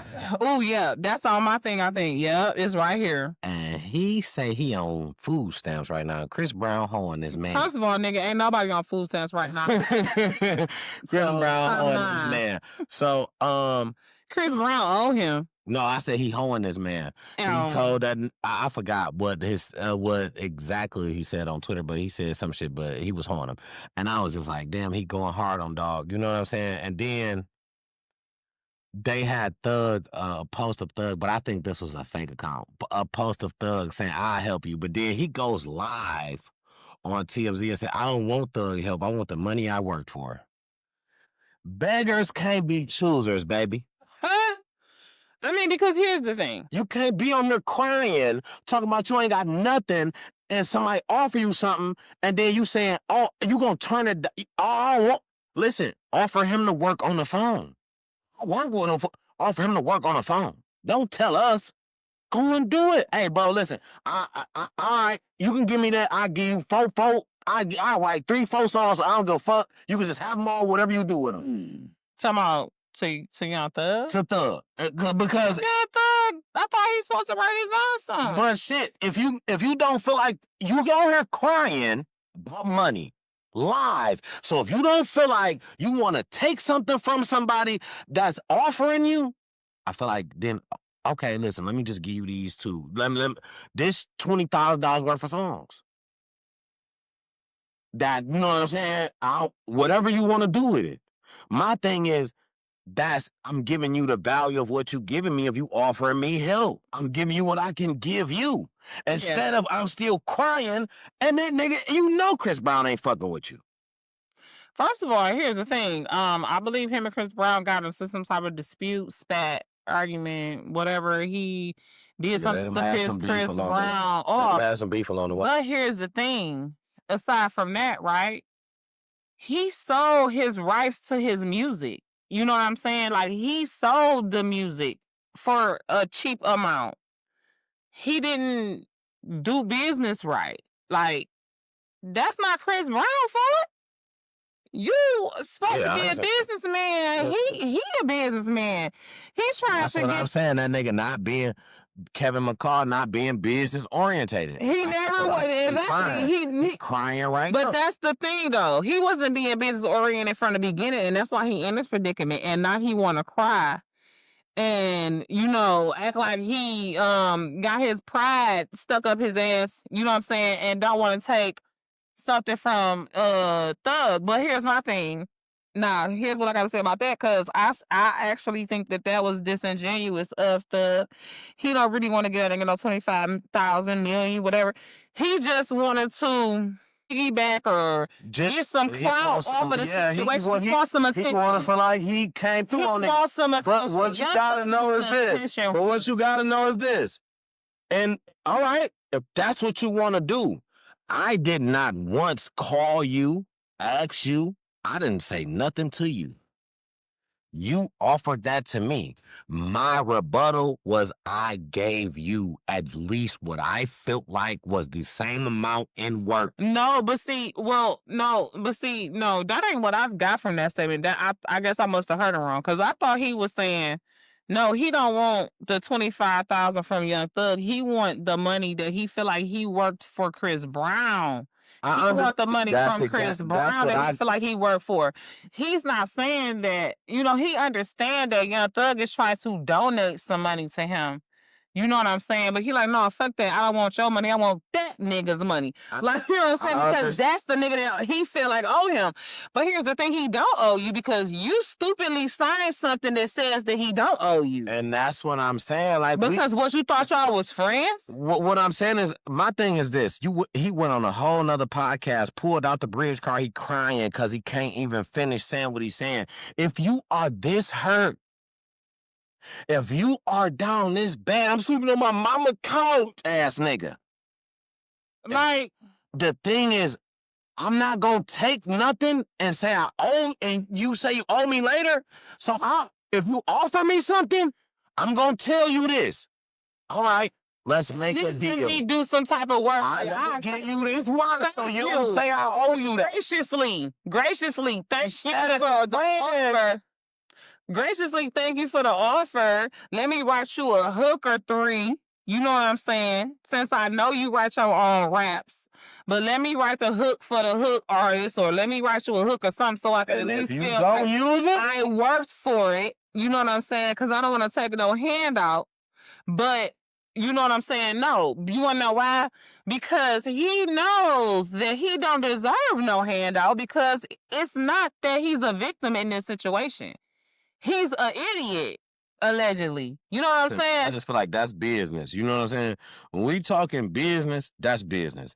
If I don't want to take no handout, I'm offering you what I know, my knowledge in some type of way. I don't give a fuck if you do this. I already go ahead and cut my grass.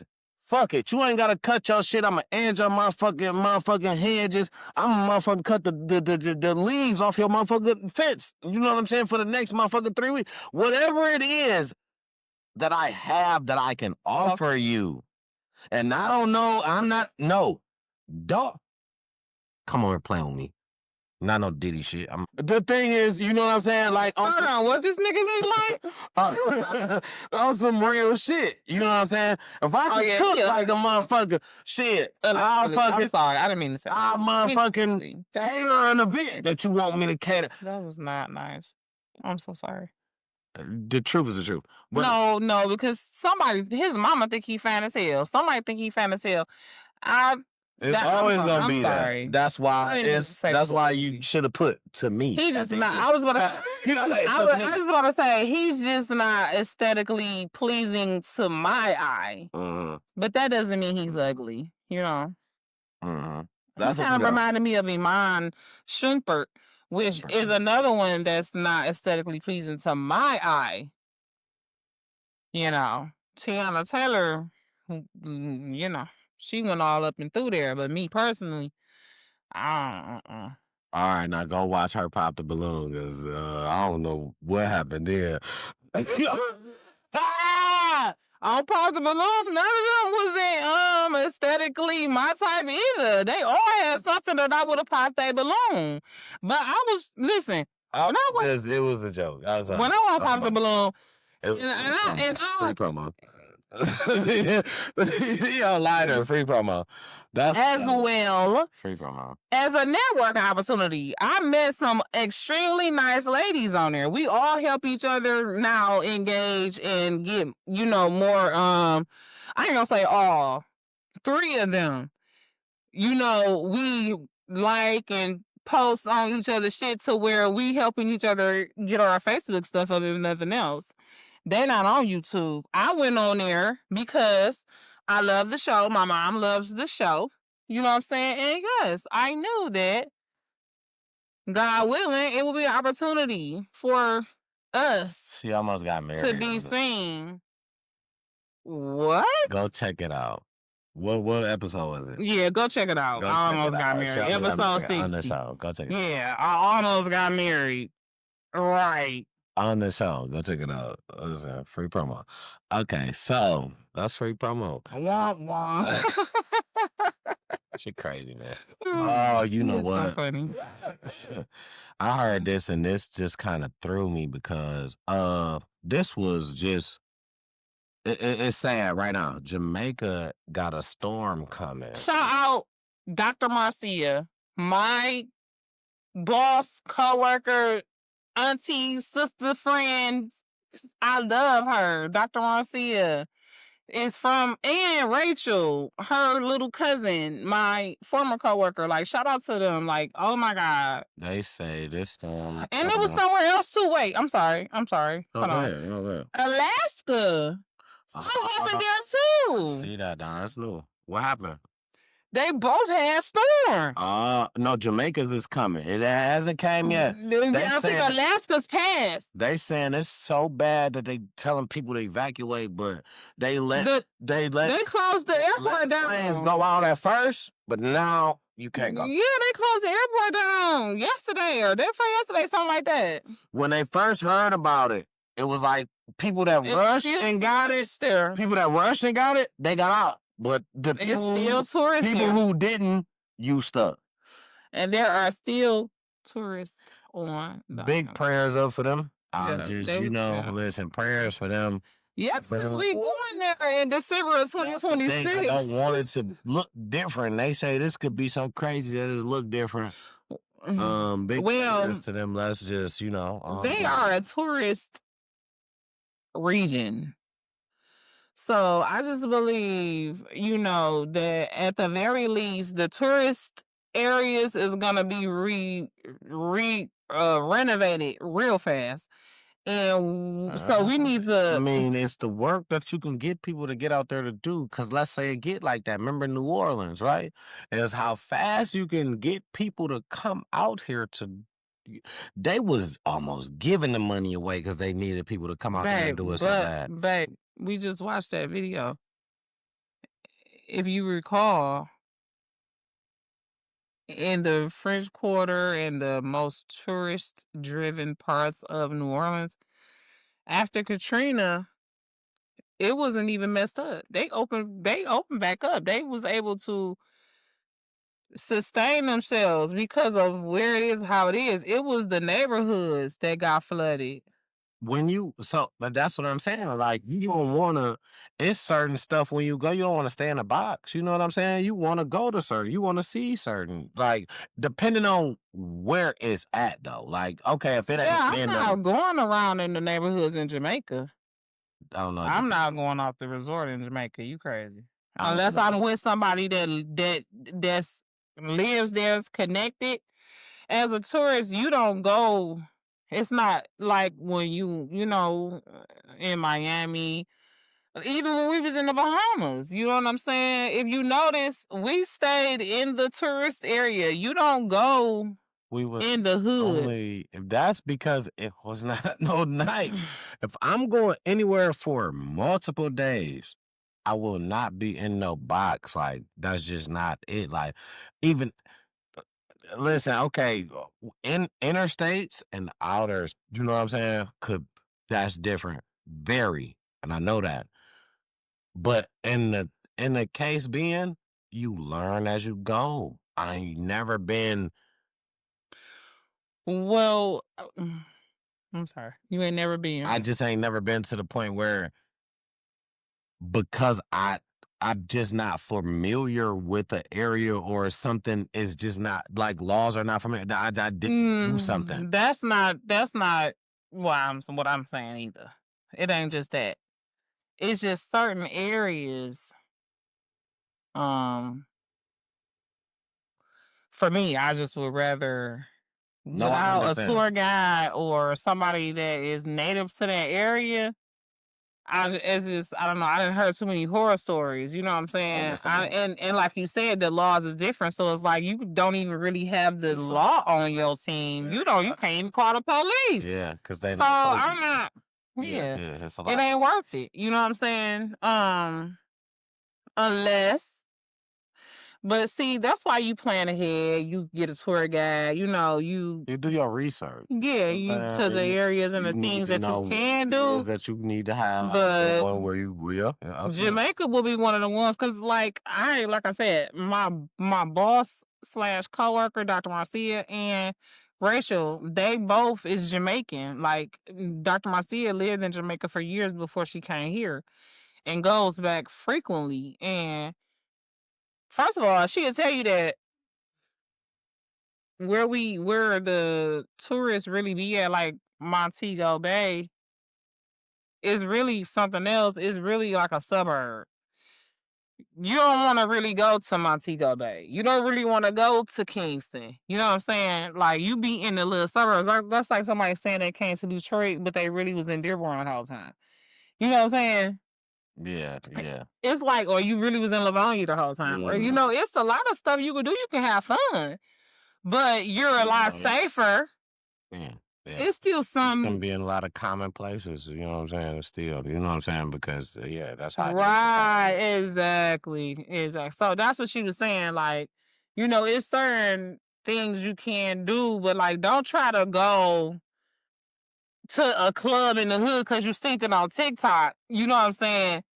And you by yourself and you don't have, because a motherfucker gonna spot you as a tourist right away. And if you ain't got no gun, you ain't ready to scrap, they look for people like you to rob. I feel like it's all on it's the kind of person you are more like a lot of there are sometimes situations that are just people that's just looking, but I feel like it's more so the kind of person you are. If you came off and gave a good vibe, like motherfucker, it's somebody that's gone be like, yo, let me show you this. Because somebody connected with you. You know what I'm saying? Well, yeah, but what I'm saying is, man, you got certain areas where they literally is telling you that it is like red flags to even travel to these places. I think about that. So you definitely don't. Because, right, they say that don't go to the hood, but let a tourist come and go to the hood. And you just a person that, you know what I'm saying? I ain't say you just got to be like, just willy-nilly accepting everything that somebody's saying, whatever. But if you just a person that give off that good vibe in the hood, somebody gonna take care of you. Like, damn, this nigga cool. Damn, bro, where you from? Hey, boy, it depends on the moment and the vibe. Like it's a lot to go with it. You can't just say because you came from you grew up in California somewhere and now you came to Detroit and you hung out on the west side and niggas started looking at you funny and you got your ass beat. Like that I just feel like no, that's not. No, that's not. But see, that's that's more so for like the States. When we talking about when you going overseas, it's obvious you don't even sound nothing. You know what I'm saying? You literally is every breath you take damn near screams American. You scream tourist. They know you a Vic. Like you was a potential victim. You know what I'm saying? When you overseas, I agree with you. Like when we go like to Chicago, Miami, you know what I'm saying? Because it's one hood you been to, one hood you been to them all. You know what I'm saying? If you can survive, if you know how to act, if you ain't on no bullshit, if you, like you say, the vibe is right, and you might even be able to get away with it in them other countries, like you say, you run into somebody that vibe with you and want to protect you. But that's what you're going to have to do. God forbid, you run into somebody that see you as a Vic. In another country. In another country. A little different because you language and yeah, you obviously don't know where you at, how to do shit, how to use, somebody gonna try to take advantage of you at times. But I mean, even more so than at home. You know what I'm saying? Because they do that here. Shit different. Cause shit's so different. But because if they do it here, you a little more able to maneuver around because you know what I'm saying. You know how to get around in America. You know street signs, telephone number. You know what I'm saying. Well, I wouldn't if I'm in Jamaica unless they tell me when I get off the plane. What is it 911? I don't know. How the fuck do I even call the police over here? Because I know in some other countries, the emergency number is not 911. Yeah. So, you know what I mean? Shit like that. If you go over here, you know for a fact you ain't got your piece. If you a concealed carrier in America, you're not taking that bitch over there. You a tourist. Yeah. They got guns though. They got knives. They got gangs. They got all kind of shit. You naked, but see. So I don't have no problem with staying on the resort, and that's why they have so much on and around the resorts. You know what I'm saying? To where I'm an outsider. And I'm gonna be outside, but I ain't mad at that. You feel me? That's cool. I listen. That's a thing. I'm sure a lot of people do that. Stay on the resort. Yeah, I'm staying in my designated area. I'm not trying to go too far out when I go out the country. Nah, I want to in the United States, I want to because I want to see how the left hand drive, all type of shit. Or what is they not the for right hand? You What don't else? have The no right license. hand, yeah. You don't have no license. They not have to let you. I'm not going right now. I'm not renting a car tomorrow. I'm just saying when you go overseas. Cause I mean, cause I was like, damn, you know, how do you? I asked that when we was in Africa, like, how do you rent a car if you come over here? And you know, as a travel agent, it up before you go. You cannot. All right, that's how you do it. Nah, whatever you said. That's how you do it. I didn't say nothing. I didn't say you could do it. I mean, because you have to go over there and take the driver's test and all that shit, I would expect. Because you got to have a license to drive the cars over there. Oh. You got to have a Kenyan license. Well, I was in Kenya, so that's what I can't speak for every fucking country in the world, obviously. But when I was in Kenya, I was curious. And I asked, and they're like, well, if you can get a Kenyan license, you can rent a car. But they far and few in between, and they raggedy. All the tourists basically gotta. Oh, you probably can't. You have to Uber. Yeah, that's probably not even over there. It is Uber over there. It is Uber over there. You can Uber, and then you know they have the little it's more because Uber is only in like the more affluent neighborhoods, but more prevalent than Uber is the little bikes. Oh, so you gotta get on a nigga bike. Yeah, it's not a bike with not a pedal bike, but a motorbike.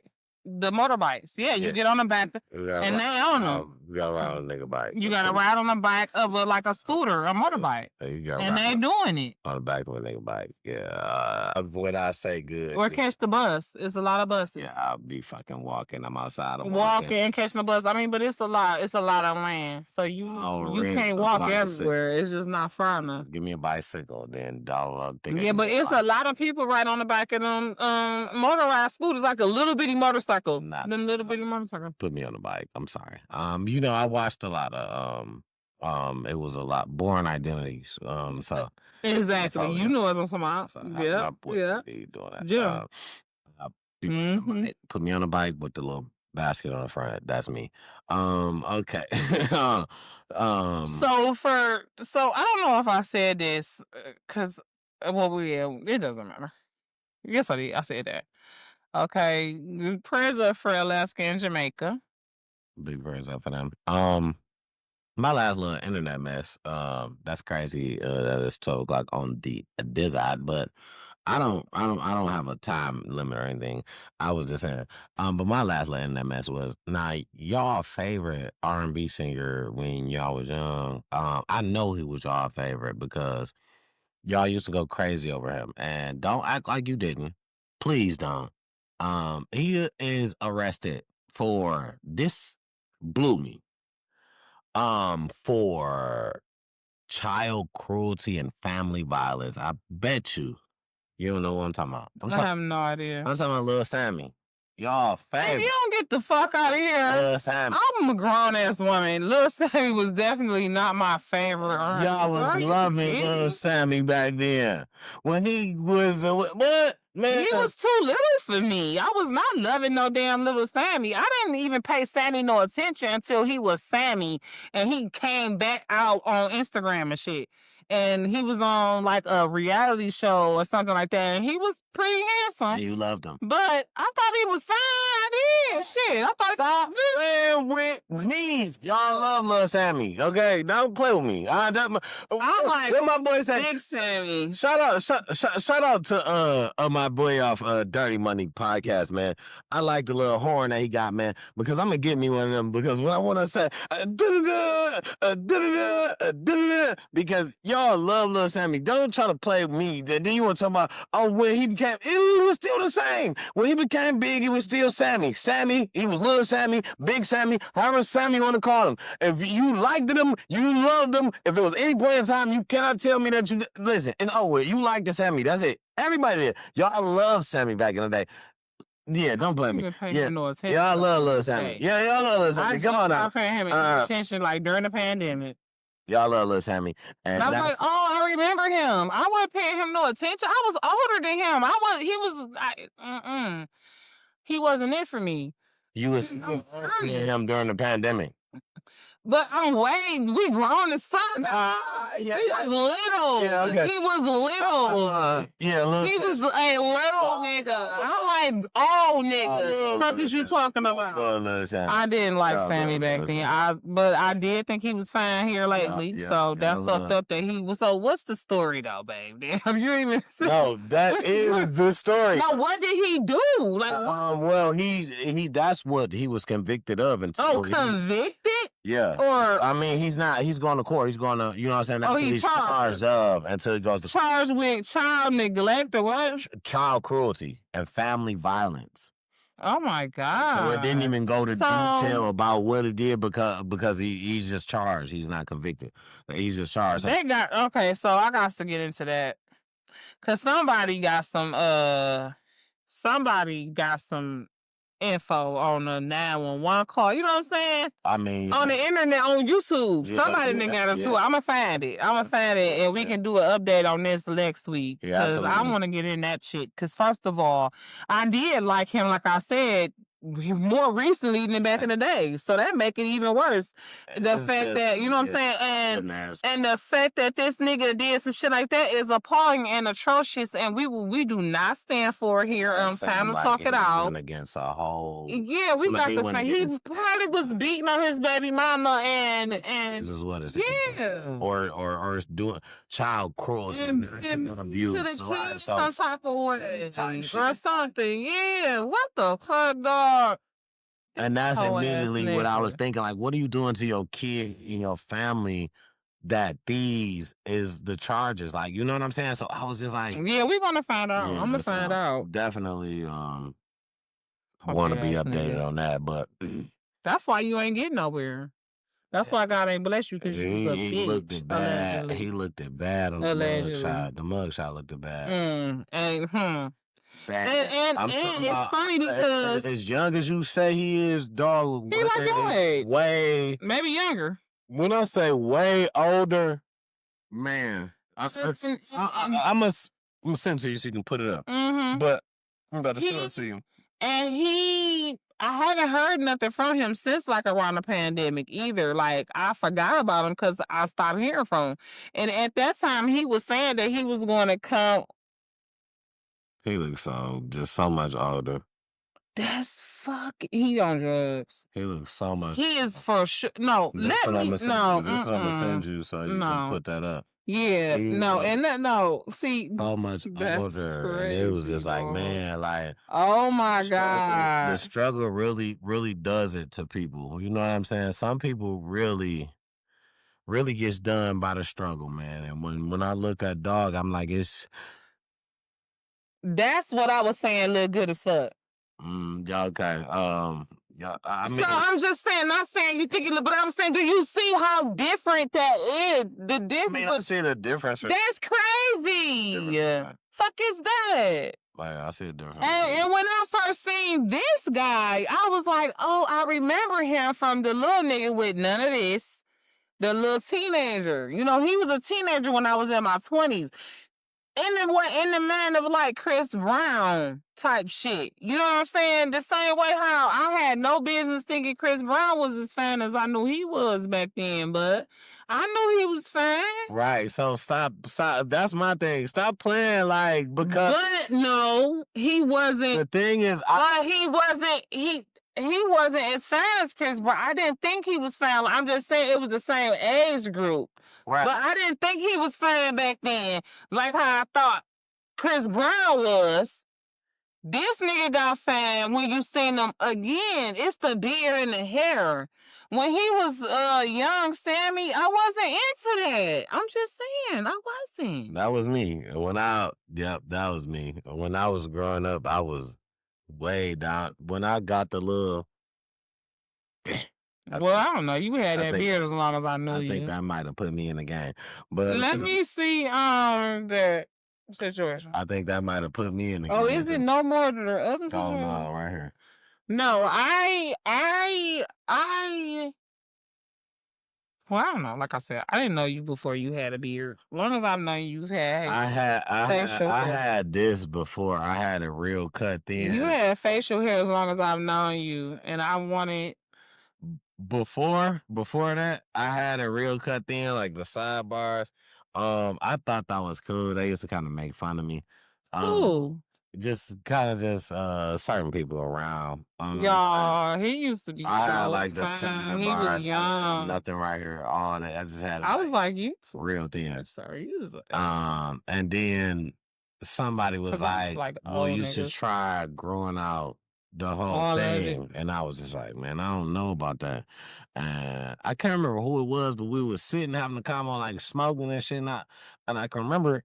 Somebody was like, "Man, you should just try growing out your whole shit, bro." Like, boom. You know what I'm saying? Because I had like the handlebars, whatever y'all call the shit. And I was like, man, fuck it. One day I was just like, man, I ain't giving this shit cut. I'm just gonna try. I'm just gonna let it. Before I go to the barber shop, I'm gonna let it kind of just grow so he can cut. So when they first used to cut my shit, they used to cut it so down so far. And I used to, you know what I'm saying? I used to have to tilt. Now, during the time, I think I stayed in Warren. I didn't even stay in Detroit. I stayed in Warren when I had the handlebars and switched from the handlebars to the full. So I was going to I ain't gonna say not real barbers. They were real barbers, not Detroit barbers. So when I basically switched over and was they white? No. Okay. But but far as color, no. But yeah.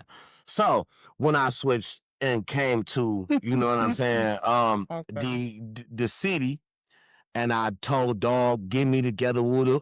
Ever since then, it'll be crispy sometimes, and then sometimes people do this. I like the hang time on my shit, but I guess barbers like to clip your shit like how my barber just did right now. I didn't want him to try to smooth my shit. I told him, give me a crispy one. It's my B-day. I didn't want him to try to smooth this shit out. Like, you leave this shit hangy. You know what I mean? Line it up, leave this shit hangy. But he tried to line it all up and shit. He brought the scissors out afterwards. And I was like, man, you know what? I appreciate the effort that you put into it, but when I probably shouldn't have said shit. Cause then you know what I'm saying? I feel like he wouldn't have did all that. Leave my shit. Can I say? No, go ahead. As a licensed cosmetologist who's working as a I like that. in a salon, tell me. And we speak about communication, right? You got to be explicitly, descriptive with your stylist when you telling them what you want. Because if you just give me a broad thing, you said make it crispy, make it clean, whatever, you know what I'm saying? So if you want that, but you want length left, or you want it hang time, if you didn't say now one of them, then all I know is to make it. I wasn't mad at him. But I know. I'm just telling you. I'm just telling you for next time, so you don't lose your hair. You don't lose your because I know because I was about to ask you. I was about to, mention that I remember a few episodes back you was talking about how you was trying to grow it back, how you felt like it was, you know what I'm saying? But it's fuller now, though. Right. So that's what I'm saying. Like, I was like, damn, is you happy with your progress or whatever, And so I know you probably wanted to keep whatever hang time you had. So it's like, what the fuck? Like, not that it's his fault. And I appreciate, look, like it was me, but I'm just saying I appreciate as a stylist, you acknowledging that. Because sometimes people would just try to blame you. And it's like, you didn't say that, bitch. Yeah. You didn't say that. This is what you said. You didn't bring me a picture or nothing. But you're going to try to say after the fact that I didn't do it right for somebody. You know what I'm saying? So it's like, dog, don't make it seem like that's how it's all my fault. You know what I'm saying? When you never even communicated to me what you really wanted. You trying to make me look bad. Yeah, because you don't want to pay now. Because you ain't get what you wanted. But bitch, you didn't communicate what you wanted. So now don't Exactly type shit. So that's noble and great of you. Thank you for that. And get like him, people. Yeah. But, so for future reference, when you in your chair, when you in a chair and you talk about your hair, you got to be real specific. Yeah. Especially when it comes to stuff like that, like length, density, you know what I'm saying? Stuff that a person can't interpret. If you don't want them to interpret it, if you don't have in a certain area, this is, because especially when it comes to your length, you can't get that back until you get it back. Till you get it back, yeah. So I feel like when I told him make me crispy, that's why he was trying to make sure everything was like crispy. Asymmetrical. You know what I'm saying? Symmetrical, I mean, yeah. He brought the little scissors even down here, dude.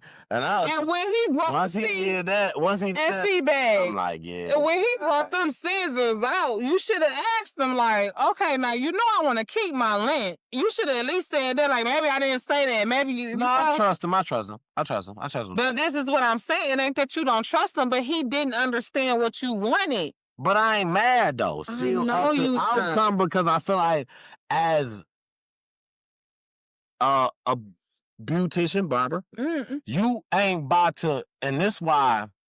Now people tell me this. Oh, female's gonna make your shit look better than a nigga is. Because a female look at a nigga like I'm gonna make but I got a thing with that. I'm not a fan of letting females do my hair, cut my hair. Now we were talking braids. Hell yeah. Do me up, baby. Line up and shit like that? No. I'd rather go to the barbershop. That's something to me, right? It's females that work in the barbershop. Absolutely. It's female barbers. That's all they do. Absolutely. And I'd rather go to the one where they let you get the okay. But get the what? The hot tour. But anyway, I'm sorry, where is that? I don't know, but we gonna find out. I'll let you know. I'm pulling it up for you. He on some bullshit. No, I don't know for real. I don't know where the location. But it's finna be Facebook after dark. No, but anyway, but on some real, I just got a theory. I just like a young, crispy. I ain't gonna say young. A more modern, my age, because you understand what I want. Because we are the same age group, and I call myself young. That's probably why I said that. But I am young anyway. But so when I go for a barber, I'm looking for that. So when he did, I'm not mad. I trust your vision because I understand that they looking from their angle. He turned the chair a million times. You know what I'm saying? He trying to line it up. I appreciate that. As you know what I'm saying? I even tip dog an extra $5. I appreciate that. So shout out to my boy Stan. Stan the barber, man. Man, listen, right on Grand River at Crispy Cut. Shout out to my boy, man. Listen, so He definitely be having you looking crispy. I appreciate him. Okay. Yeah, absolutely. I mean, because I like you when you looking rough and rugged, but I definitely love it when you come looking like my Lance Gross. So, yeah, sometimes I can get My. I let y'all have it, but it's mine. what they say. He clean up nice. Do you like hair on your coochie? Is that a question for me? I ate suckers off the carpet. I don't understand. Like I'm gonna take it any kind of way. I mean, I'm just saying that's a question for everybody because we are moving into time to talk after dark. I need a da. That looked up. Okay. So it was close. this is the question of the week. Okay. New segment question of the week. But what you mean? So what you mean like hair? Like is it gonna be like that every day? Or is you saying do I like to eat it like that? Do I like to smash it like that? Like what are you saying the about question it? is for all of our viewers. Okay. Right? So for women. Right. So I'm trying to get a clear understanding for everybody. So let me okay, my bad. finish. My bad. I wasn't trying to cut you off. Okay. That's okay. Because I do it all the time on Oprah. Okay. So what I'm saying is for everybody, the question is, do you like hair on your coochie? Right? So if you got a coochie, do you like to keep hair on it? Do you keep a little, a lot, manicure it or whatever? For guys, do you like your girl to have hair on her coochie, little, lot, manicure it, whatever you call it? And I want to know that's for those of you who are brave enough and who shoot with us long enough in the gym to still be here 2 hours later. Let us know in the comments. Do you like hair in your coochie? Yes or no? The reason I ask is because whether or not you want to grow hair on your coochie or not, you can have hair on your coochie thanks to Kim Kardashian. You got all panties on though. These are thongs. Those things, listen, that little string bikini thing can move out the way so easy. It's not a problem. Okay. You can eat the coochie, beat the coochie with those things on, and still have the illusion of role playing like you're a 70s porn star. So you could eat the coochie with that on there? Yeah, with the panties on. You ain't never ate nobody coochie with the panties on. I don't want that fake ass hair in my mouth. I rather. No, but she wants some real hair in your mouth. I rather the real shit. Well, I mean, either way it goes. Listen, some people can't grow hair on their coochie. You better not buy them, Jim. Damn. You better not buy them, Jim. Goes to cancel order. You better not buy them damn panties if you can't grow no hair on that motherfucker. I'm saying. Or maybe you shave it all off because it's gray. You know what I'm saying? But you want to, or maybe you always wanted some ginger color hair on your coochie, but yours grow black or blonde. You know what I'm saying? That's what Kim Kardashian has done for the modern woman. You can choose the color hair that grows on your coochie. Girl. Just like how we choose the color hair that grows on our head. We could put a wig on our head. We could put a wig on our coochie. Girl, you better not. Thank you, Kim. I love you. Listen here. Listen here. You go home with them with that hair on them panties on that coochie. That is done. He done. Don't buy that shit. Listen, that is not for you. Yes. I'm talking about you. Listen, you think you watching somebody? I'm talking about you. It's not for you. If you thought that, hey, no, don't do it. Don't buy. So just grow the coochie, grow the hair on the coochie. When you know what? Let me tell you when you buy it. Buy that shit when you ready to break up with your nigga. Buy that hairless coochie when you ready to leave your motherfucking nigga. You like, you know what? I'm ready to be done with this nigga. Buy them panties. Baby, that's gonna get you. You ain't gotta say shit. Well, if he like hair and you don't want to grow it, and it's men out here that like hairy coochies. them old ass porn stars that used to rush around Jeremy. Ain't no listen, if you got your old nigga, yeah, it might be a problem. You got your young nigga bottom hairy panties. Huh? If you got a old nigga, grow the hair on your coochie. If you got an old nigga, you might have a problem. You got a young nigga you want to get rid of, bottom hairy panties. Them old niggas that was in Ryan Jeremy age, they love that. Fucking what Hugh Hefner, yeah, they like little hairy little pussy, little somewhere with a little velvet, little line somewhere. Yeah, yeah, they did that. Yeah, I watched Ryan Jeremy. I you almost no, I watched Ryan Jeremy, but that's it. That's all I'm gonna say about that. I watched Ryan Jeremy because I almost went to the whole exclusive story. I watched Ryan Jeremy, but the thing is, yeah, he did that with the hairy ones. Yeah, go, yeah. If you old motherfuckers, yeah, like that. Nah, but if you in the Ryan Jeremy era, if you don't even know who that is, bottom hairy panties, you want to get rid of your nigga. I just gave you some exclusive tea. If you don't know, that mean your nigga don't know. It's a very strong possibility. Cause that'll mean both of y'all somewhere in the get them hairy panties, you want to get rid of a nigga. But if you fuck with a nigga from that Ron Jeremy era, don't buy that. Don't do it. Now, if you want to get rid of them, if you want to have fun with them, get them motherfuckers. He gonna do that shit like it's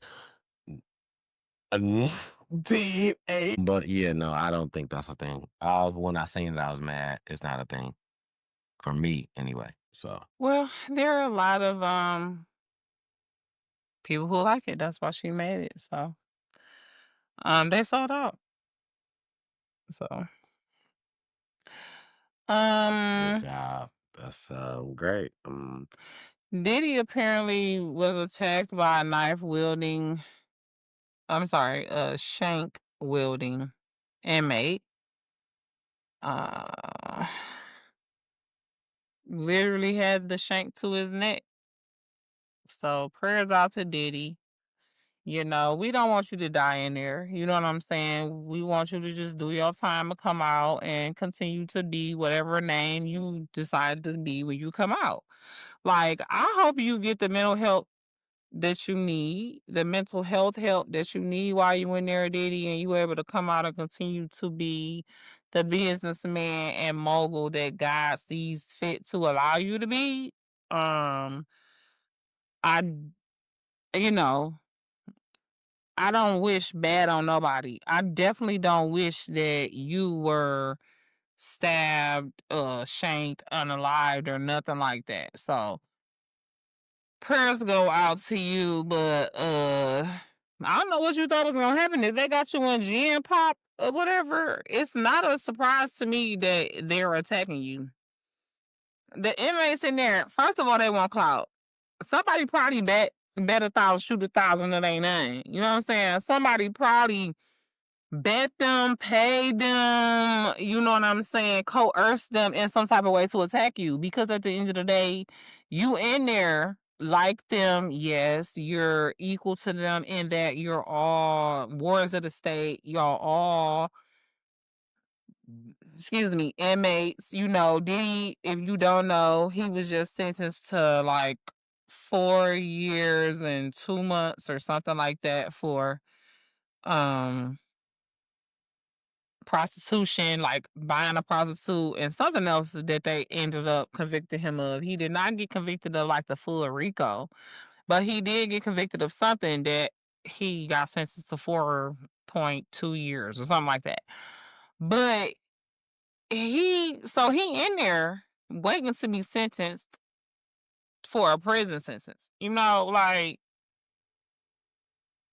you in there with the criminals. Like what you thought was gonna happen? Like, I don't know, y'all. That situation right there, I just feel like, I don't mean to say like, you know, he deserved it or nothing like that. But I'm just not surprised. What you thought was gonna happen? You know what I'm saying? You in there for some Diddy shit. You knew they was gonna try to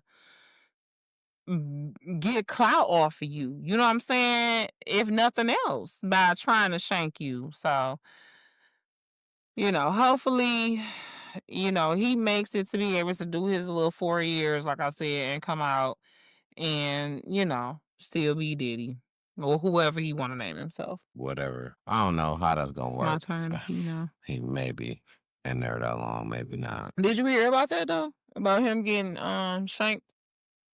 I did. I heard that the orange guy was trying to pardon him now too, as well. Yeah, they said it was something even better than a pardon. I think it's like a stay of his, like it's gonna wipe it out or some shit. So yeah, I heard a lot of stuff about it. So I guess we just gonna sit back and see, because if that happens, If Donald Trump ain't pardon. yeah, if that happens, we know it's some salt in the game somewhere. That I was about to say, somebody's covering up for something that would mainly mean it's probably about the Epsteins. But I don't try to get too into that. But it's just crazy. The whole thing is just crazy to me that is the situation. So I didn't think for a minute, I didn't even think that Trump was gonna even try to work with him. I thought Trump was gonna just leave him alone, but y'all know, like I said, I don't really get into no politics, man. Those politics are crazy. And the thing is that well, they gonna show you they gonna show you what they want you to see. One thing about those politics, they gonna show you they're not gonna show you the real. You know what I'm saying? It's gonna be all what they want you to see, what they want you to believe, and you gotta kind of you gotta kind of figure it out yourself. They ain't gonna never tell you the whole 100. They only showing you what they want you to see. So that's why them politics I don't really get into too much, because they don't tell you the truth. Well, yeah. Well, I mean, see, but that's the problem. Well, I don't know. When I left, we was speaking on Epstein files, Diddy, blah, blah, blah. Yeah. And Trump. And see, that's the thing when you start to mix in politics and stuff like that. It's like, yeah, his politics is Trump, but at the end of the day, Epstein was trafficking. That You know what I'm saying? Like that Trump's politics at this point. You know what I'm saying? Yeah, but that's what yeah, exactly. They gonna turn it into. This nigga then became the president. That's what I'm saying. The shit that they don't want you to know, it won't be out publicized. Like, bro, listen, how long they been trying to get them files? They ain't saying nothing about how close they getting to it, how far they getting away from it. Ain't nothing being spoken about it. Oh my God. That's just for real. If you ain't actually following it and doing the research to get it, you don't know what's going on with it. And I don't know what's going on with it. I don't want to know with it. What they want to. I don't want to know either. I'm going to just leave it up to the Lord. Okay, and let the Lord, handle it. That's what you got to do. That's what you got to do. That shit is a when it comes to certain shit, it's triggering me. No, not certain shit. Everything. When it comes to everything, that's just what you got to do. You know what I'm saying? Listen, we here for a reason, and whether you get it or not, it's gonna happen. Whether you get it or not, your reason here being, that's the placing that you gonna get put in. Listen, so it ain't nothing. Inevitable is what they call that. Y'all like how I made that word up?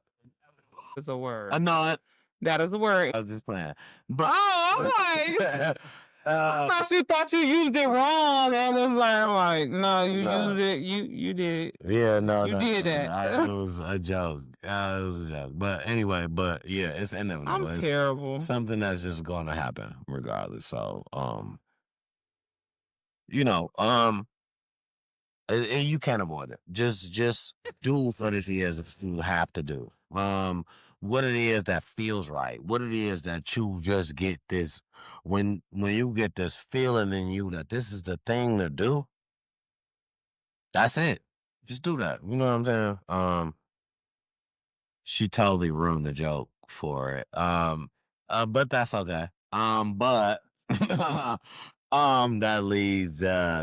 pleases for me to wrap it up. That was the end of what I was saying. I'm sorry.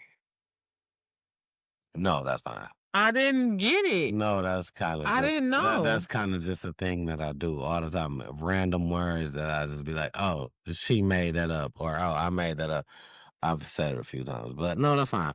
We're not gonna. Do I be high?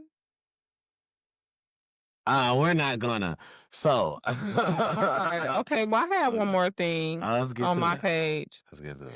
and it was about Jamie Foxx. Did you see that?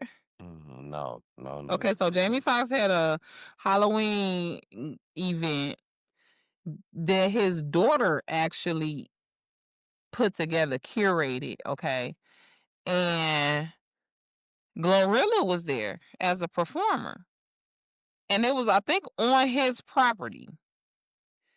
And somebody in the audience threw a glass bottle at Glorilla while she was on stage. And Jamie Foxx, rightfully so, went the F off on the person. Like, why would you do some stupid shit like that? And vow to find out who it was and blah, blah, blah, blah, blah.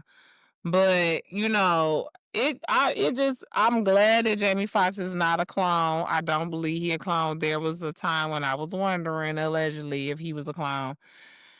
But, you know, I don't think he a clone. I really do think he was just really genuinely sick. You know what I'm saying? Yeah. Him being a clown was not just a thought of just you. That was a thing.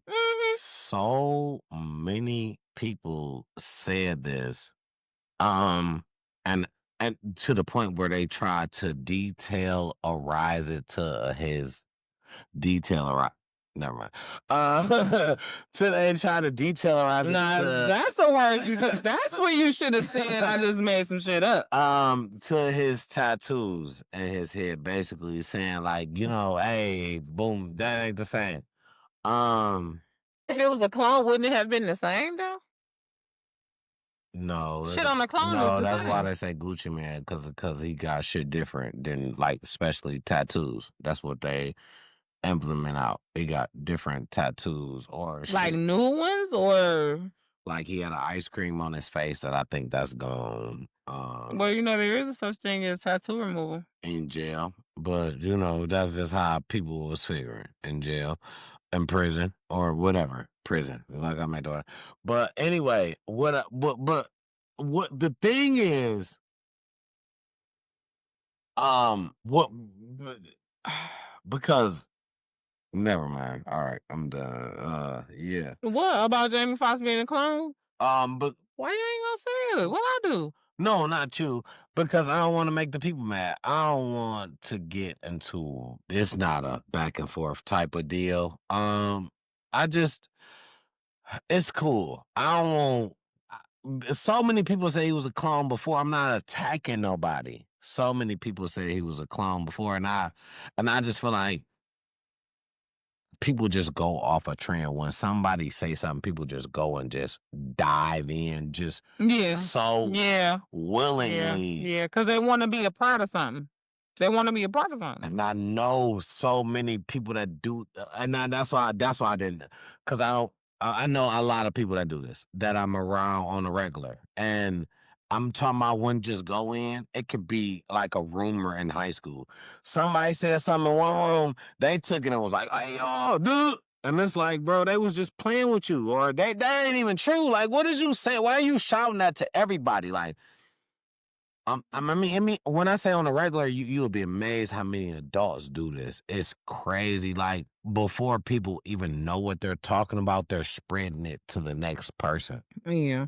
And then I've watched the same way it come back to you like, that ain't what happened. Oh, my bad. Stop just saying shit. Like, yeah, never mind. Okay. All right. Yeah. On to the next. No, but for real, I would, like I said, because I'm guilty of that aspect. Because at first, when he was in recovery and not talking and all that stuff, I'm like, oh shit, that ain't clown. And then he made a movie called They Clown Tyrone right before he got. And a lot of shit in that movie, I believe is true. He was. It's a lot of stuff in that movie. I'm a conspiracy theorist in that way. It's a lot of stuff. They're playing in our face with that movie. Y'all better know it. They playing on our face with that movie on a lot of stuff. But I feel like they play on our face a lot of times. But they is, but on that movie specifically, story, and I'm gonna tell you. On that movie specifically, I'm just saying, you know what I'm saying? So at first, when he first was sick and not talking, I was like, damn, maybe he is a clone. And y'all know, if you don't know, I got a video about what I think about a clone when I say a clone. I don't mean a clone like everybody thinks it's a clone. I mean, like, you've been born again in the demonic flesh. Just like when you born again in Christ, you a new person, you born again, and now you controlled by the devil. But I don't think that that's true for Jamie Foxx, like how I think it's true for some of these other celebrities. Like how I thought at first. So I'll stand corrected. No, and I wasn't saying you anyway. When I said that, I was just saying I listen. Literally, I just don't. I want nobody to feel like, you know what I'm saying, I'm attacking them. You know what I'm saying? Because literally, I've watched and didn't really too much say anything, but kinda to somehow I kinda wanted to match this to this one situation, and I'm only gonna talk about this time, and that's it. Playing in our face. This is playing in our face. That whole little Charlie Kirk situation that happened, rest in peace to the man, prayers to his family. This is what I feel like playing in our face. How is it that it's a movie that happened, same all that before? And the movie is called Snake Eyes. That's Nicolas Cage, right? Absolutely. I've You seen are that absolutely movie. correct. I don't like Nicolas Cage. That's you- how I remember, because it's a good ass movie, but Nicolas Cage, something about him I never liked. I loved him from Face Off. Now, if you think about the movie and think about what happened to dude, how are their names almost the same? In the movie? No, his name is Charlie Kirkland. But You mean it was Charlie Kirk? Hold on. Oh, in the movie, the guy named was Charlie Kirkland. Hold on, let me look this up. The scene that he had of the unaliving was just like the scene that happened. This is playing in our face, I feel like. And I feel like Donald Trump. A recent 2021 No, movie? no. The old movie. The old one. 98. Nicolas Cage, you had it absolutely correct. Yeah, because I didn't even know about the other one. You had it absolutely correct. Wow. You had it absolutely correct. And I don't feel like that's playing in our face in a way. I don't know if y'all just using people to do this, or how does this work? I was upset about this when I actually first went into it. You know what I'm saying? Because to know that was a movie happened way before, and the scenes was so identical to actually how it happened. Like, stop playing with me. Can you please stop playing with nice people? Okay, so I'm sorry, you got something else? No, go ahead. Okay, so I looked it up, and so Snopes, if you know Snopes, it's like the website on the internet where you're supposed to be able to see if something is fact or fiction kind of situation. And all I did was Google the movie, right? And the first like news thing, like the most recent news thing on there, which is my best friend's birthday. Shout out my best friend Wendy, Libra gang. I love you, Wendy, so much. You're my bestie. It's Libra all day. So first thing it said on there was unpacking claim 1998 movie Snake Eyes starring Nicolas Cage predicted Charlie Kirk's death. So it's obvious that they trying to throw us off by debunking it on here, but there's some truth to it because that's why it's on here. They knew people was gone. So it said, okay, so it says the film featured a character named Charles Kirkland who was shot in the neck, but that's basically where the similarities ended. He was at a broad event. Listen, everything about it was there. He was at a broad event. He got sniped. He was speaking like to people. It was so crazy when I seen it. I was just like, I don't even want to look no further into it. Because I'm like, I don't want to go down that rabbit hole. I've been down plenty. Some of these rabbit holes, you can't sleep at night. I didn't want to go down that one. The similarities, even from the name, how it was so crazy I had to leave it alone. I had to. He was speaking at an event, not that it was to a college or nothing like that. But first of all, these mother scratchers have the gosh darn gall and audacity. Listen to this quote. For instance, key details remain significantly different. Significantly different. For instance, the movie's fictional assassination took place on September 19th, not September 10th. So he got unalived on September 10th. But in the movie, it was September 19th. And they want us to think that that's a significant difference? That's not no damn significant difference. That's damn near the same day. Fuck is y'all talking about? Because you write significantly different now, we're supposed to just train our brain to think what you write is true. No, that's some fucking bullshit. That's the same difference. It's the same difference is what it is. And what I think is pretty odd. Is you serious? What I think is pretty odd is that I didn't know him before that. I'm gonna say I knew him a tad bit before the incident. You did? Oddly, he started popping up on your time before the incident. How? A tad bit, but because oddly he started popping up on lines right before it happened. Okay, because I'm like, I started seeing it and I didn't like the stuff that he was saying, so I was being mad at the stuff that he was. I can remember this vividly. I was being mad, but I'm like, what? I don't know where it came from. I'm gonna tell you why.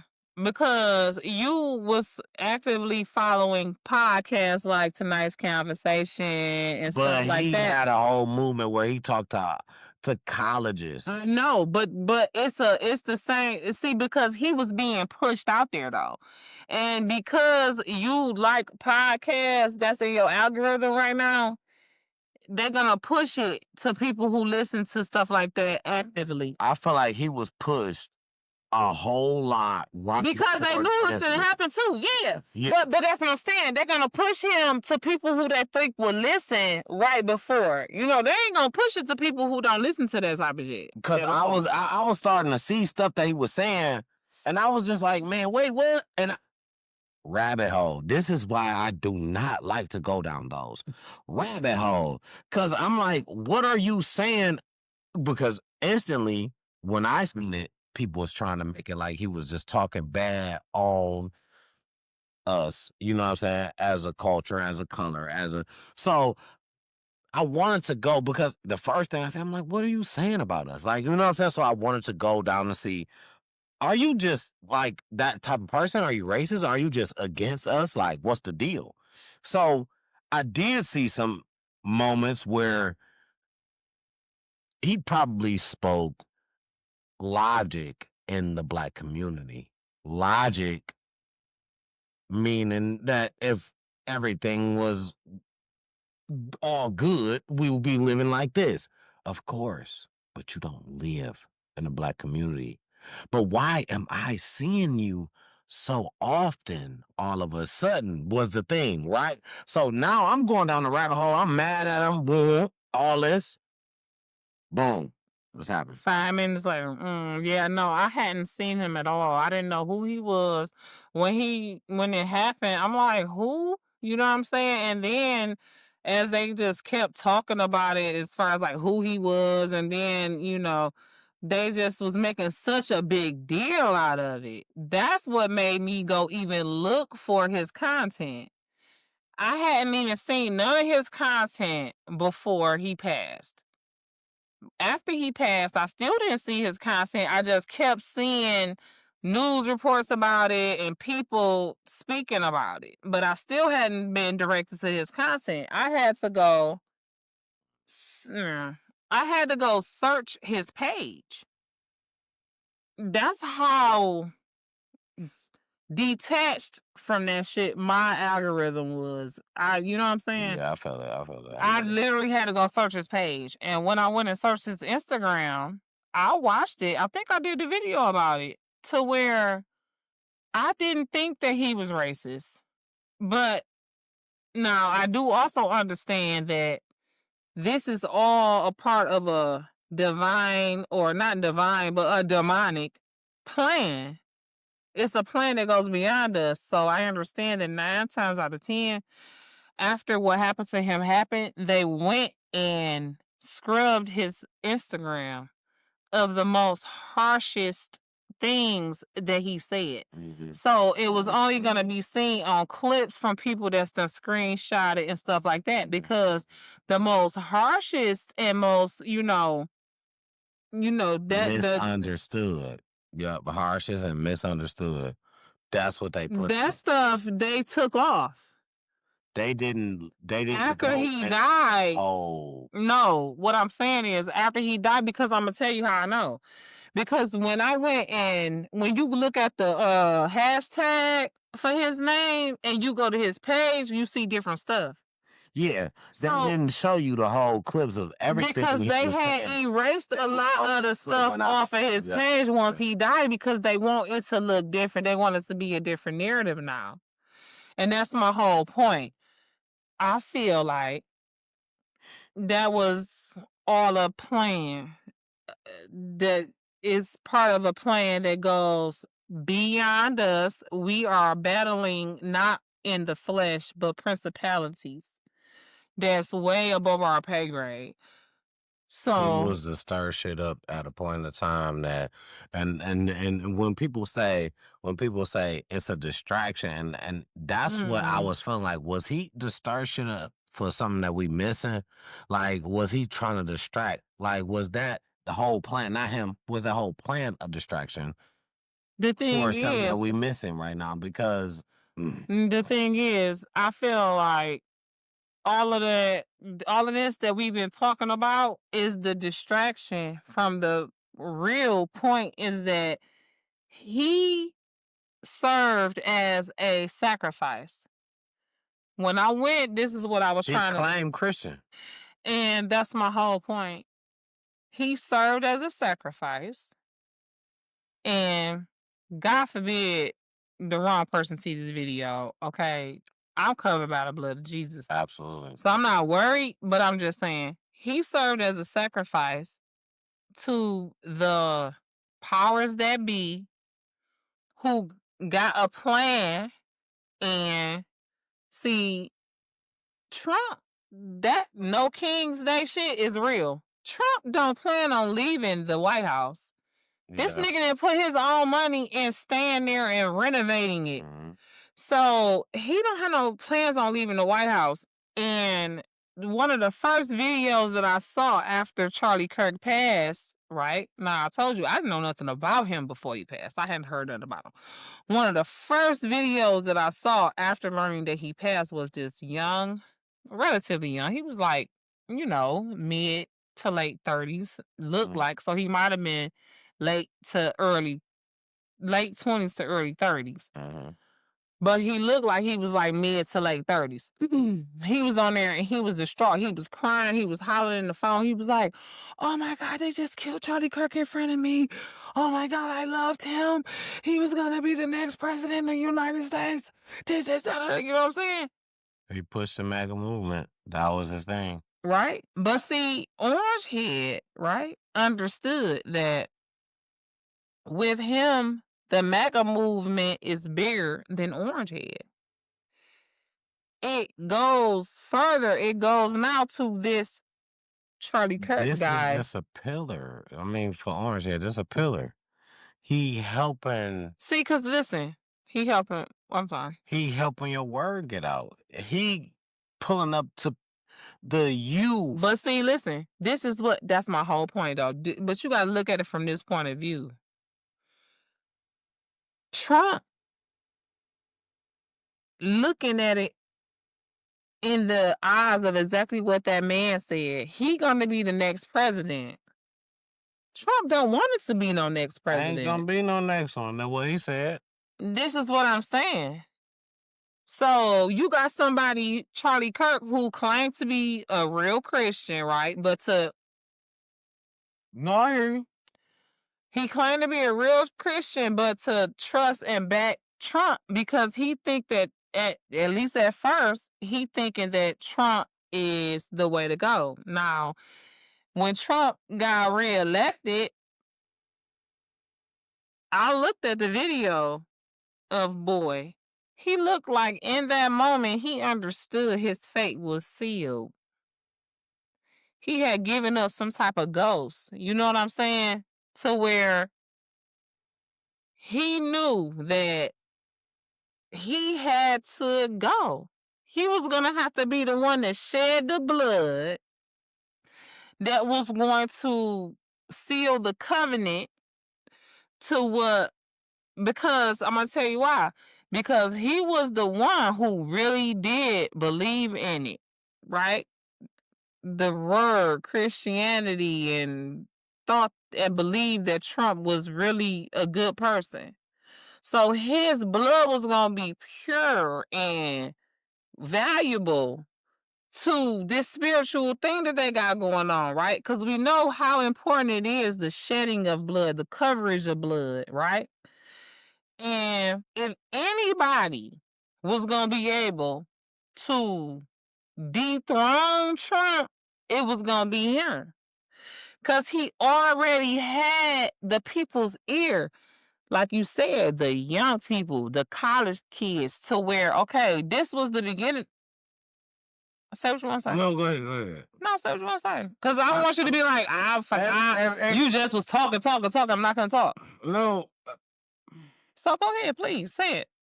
Everybody in colleges had their own words. That's why it was rebuttal.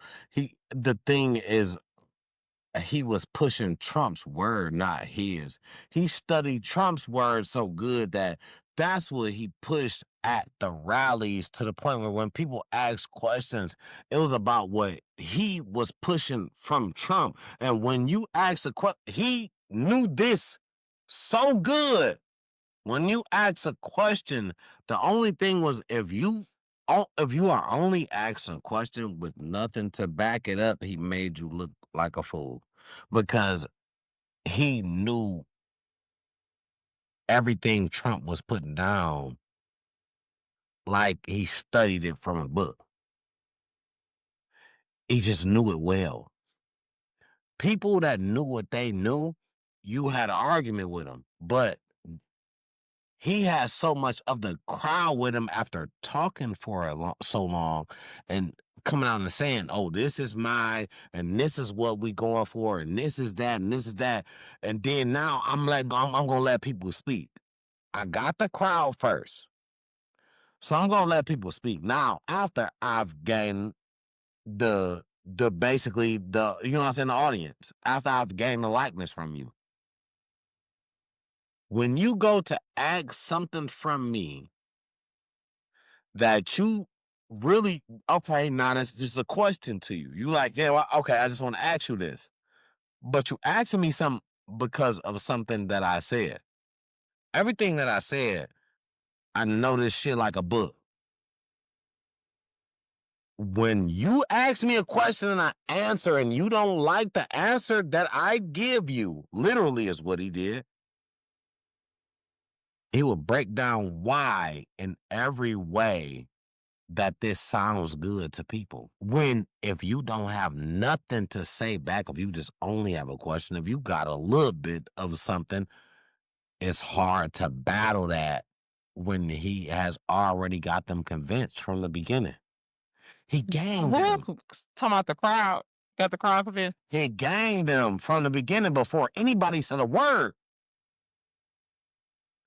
He came out and put out a play.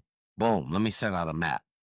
Certain people gonna like you, certain people not. Here's the thing, and that made him even more dangerous, though. The fact that you saying that he was speaking Trump's message, you know what I'm saying? That made him even more dangerous. Trump know he on his way out of there. Trump know he ain't even got many more years. You know what That I'm was saying? supposed to be his boy. I don't see how he looked over it so quick. I feel like he ain't even. Who looked over it? Trump, he ain't even pay homage to his mans. Like, I feel like. That's what I'm trying to say.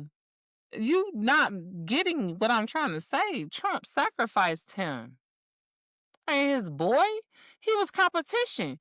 He seen that if anybody was going to be able to dethrone him, because if this man Charlie Kirk was really connected to Holy Spirit the way he said he was, eventually, just like Malcolm X came out from under Muhammad and other people, he was gonna come out from under that spell, and Trump wasn't gonna be able to beat him because he's younger, he's, you know what I'm saying, swifter on his feet, and he really, I believe that as misguided as he was, he really thought and he really wanted to be connected to Holy Spirit. He had just been misguided and was demonically possessed by Trump and whatever he had going on, allegedly. So I agree with you that he was preaching Trump's message, but it was veiled by this whole Christian, like you said, covering that made it just kind of sound conservative, not necessarily like MAGA. It just sounded like 1960s or 1950s logic, like you said. But you know, I do believe that that whole thing was bigger than it, and it was big, like, but it was even bigger than we think. I believe his wife. I look at her sideways because she way too. I don't like her. I don't like her, and yeah, I don't like her. So that's that. Rest in peace, Charlie Kirk.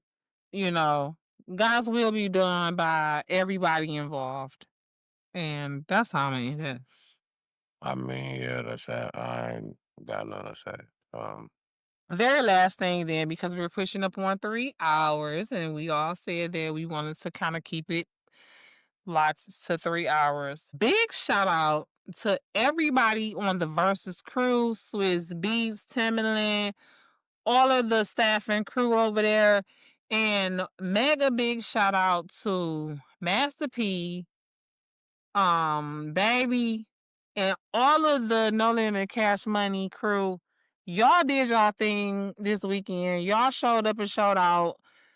Special and special honors to Mia X and Juvenile, because you guys carried your labels on your backs and you guys did very well.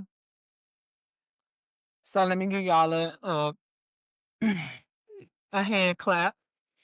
Shout out to Silk the Shocker. You still can't ride the beat, but here's the thing. If you would have rode the beat now, it wouldn't have sounded right. So you did right. You did just right to not ride the beat in the right way. Very proud of you, sir. Let me see. My niece, shout out to my niece, Nikki, aka Nay Kia Graham on Facebook. She gave one of the most in-depth and accurate reviews of the No Limit Cash Money Verzuz. If you didn't watch it, you can check it out, probably on Apple TV. You seen it last night, babe. What did you think about it? Birdman went into a mode where I didn't understand. Birdman, you know what? You've been on definitely a tear of destroying what has been built by not just you, by other people. And that's why people was trying to cut you off and tell you, hey, yo, this is not the moment. Don't destroy nothing for nobody else. The thing is, if you want to do that for yourself. Don't do that for the whole group as a label. Everybody wasn't like that. I didn't like how Birdman was. The one thing I do want to hear, that's what I do want to say. I didn't like how you was, whether you was under the influence of too intoxicated, whatever. You know what? Too old for that. You should have been left. And you supposed to be that nigga. If that's the case. You supposed to be that CEO, boss head ass nigga. You can't be too. You should have been left in the car. You want some respect on your motherfucking name? Pull up in this motherfucker, talking about put some respect on your motherfucking name and see how that shit work. The way you embarrassed Cash Money. Yeah, you was out there. You did. At the end. You did. I did not agree with it. I did not like it. I didn't either. It was hard to watch. Yeah. It was hard to watch. You trust the whole show. Other than that. My niece, shout out to my niece, Nikki. She said, and I quote, so Birdman crashed out. Romeo was drinking Cutwaters. Silk the Shocker still cute, but can't rap. Juvenile back hurts from carrying Cash Money. Manny Fresh really a stud. Master P needed a breathing treatment. Mia X still that big. And Turk needs to swing on Birdman on site. Good morning. That was my niece's recap of the whole thing. And I had to say I agree with everything she said. I believe Romeo was drinking Cutwaters because he was lit, but he was still able to. So he probably had like 1.5. You know what I'm saying? Cutwaters. And yeah, Manny Fresh definitely look like your favorite stud auntie. You lying if you say you don't see it. Yeah, we just talked about how Silk can't rap. Well, he can't rap the beat. He can rap. Cause the shit rhyme, but it just don't go with the beat. It just be a little off. Listen, I understand. I don't got the most rhythm in the world, so I get it. Master P, but in his defense, he used to look like he needed a breathing treatment back when he was young. Remember? I didn't see a lot of him. He did. He used to be like jumping around. He had them same type of movements back then. He just bigger now. Around and shit. That's yeah. No. And yeah. Now I don't know what's going on with Turk. I didn't see Turk. I didn't think I seen Turk. If I did, y'all screenshot and let me know. BG probably. I definitely seen BG, and somebody was on the internet yesterday. Like, he had his sugar in his tank. Yeah, he been had that. That was like it was hanging out. He been had that since he been there. And they fucked up by not letting Romeo do the ICDC college song. So, babe, what the fuck? ICDC. So, ICDC. Romeo would have fucked the whole club up in that bitch. I'm trying to tell you, Romeo would have with the ICDC college. But they fucked up. Well, as far as I'm concerned, Cash Money won when they decided to do the shit because. Yeah. This is my theory. Because Romeo didn't do ICDC. Yeah. No. My theory is this. No Limit whole production is antiquated, aka old, compared to Manny Fresh production on Cash Money shit. When we was listening to the songs, you could just tell by everybody, the crowd and our reaction. Master P and them, they had them early 90s beats where like, like the beats was so simple, you know what I'm saying? To where when you got to Manny Fresh, first thing he did was say so, you see me, I easily talk rap. You see that 9 a.m. Mercedes on TV? I bought that. I had some felony charges. I fought that. Was sitting no return, but still was brought back. Like, it's the beat. mixed with the words, mixed with what we seeing on the screen. Y'all niggas got shiesties on, big ass motherfucking. No, we remembering back in the day who we was seeing on the Bag That Ass Up video. Even the ladies that's older, that was old enough to remember No Limit when y'all first came out. I'm about it. The movie. Me and my mama was talking about it. If you didn't, because my mama didn't listen to rap back then. So she didn't listen to no Master P rap. But she knew Master P from his movies and being a businessman. You know what I'm saying? But that ain't had nothing to do with the songs. Over. And another thing, when we was watching it, we noticed that at least 2 or 3 of the biggest, most bangingest songs, we wouldn't even have knew that there was No Limit songs. I forgot or didn't know at all. Probably forgot. I knew at some point, I'm sure, but I just had forgot that You Ain't Gotta Do Too Much was on No Limit. Yeah, it's classic. So, like, that's my whole thing. Cash Money, when it was Cash Money, and then after 2009, Cash Money, Young Money, you knew. So, I was seeing Cash Money. I mean, yeah. And then I was saying it was everybody a little biased because I seen people talking about No Limit 1. I seen so many people saying No Limit 1. I'm like, they done paid the box because ain't no fucking way. Saying No Limit 1 by far. So I mean, everybody ain't no fucking a little biased to what they grew up into. They did not win. And maybe just it could be just a New Orleans type of thing, or just around that area type of thing, to the point that's because it's like different projects, right. To the point where so many they got that crowd. And I'm not. Listen, shout out to No Limit. I'm not throwing them off. Shout out to them because y'all definitely had a crowd back then to a point enough where they still produced. They was still, people wanted to hear them back then. He was one of the first to have that record label. I mean, my generation line was the Young Money, Cash Money. So me too, and I'm but I did used to like some No Limit, some of it, but yeah, but well, that's what's up. I was Cash Money, you was Cash Money, we was Cash Money up in this. Let us know, who did you have in the Verzuz, Cash Money versus No Limit? What did you think about the show? Did you watch it? Did you not? Do you got it on your DVR and you like, damn, I gotta watch that later? Whatever the case may be, let us know in the comments below. Thank you so much, y'all. Y'all are the bee's knees. Like, y'all have really been shooting with us in the gym. The best verses, though, I wanna shout out Jadakiss and Cameron, but Jadakiss for sure. The best the best verses was Locks versus Dipset. The Locks was good. Jadakiss got it. Boy, that nigga dropped the mic. He was spitting so much fire in that. But that's one of them ones. But my bad. It was definitely one of them ones. One of my favorite, and I was just talking to somebody else about this the other day. One of my favorite, I don't remember who it was, but if it was you and you following me, leave me a comment. One of my favorite ones was, I was at work. Bobby Brown and Keith Sweat. Did you see that one? No, I didn't. That's a good one. Man, dog.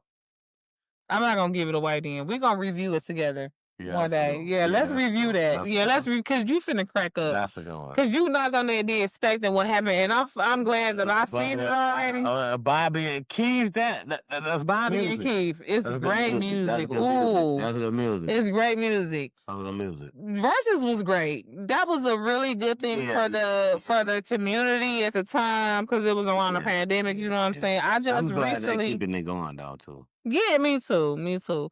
I just recently watched DMX and Snoop.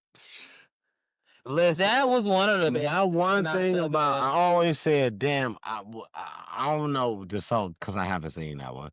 I was like, you haven't seen that one? Nope. I was like, I want to know who I would want to see DMX in a battle with on the Verzuz because his catalog is I think ain't nobody fuck with him. I think DMX is probably his catalog crazy. It was DMX and Snoop, and it was like Snoop was like the battle of the dog. Well, he didn't say the battle of the dogs, but he said something about the dogs. You know what I'm saying? Cause like DMX be yeah, that shit was so good. And at the time, this must have been like right before he passed, because we all know rest in peace. He been gone for a minute.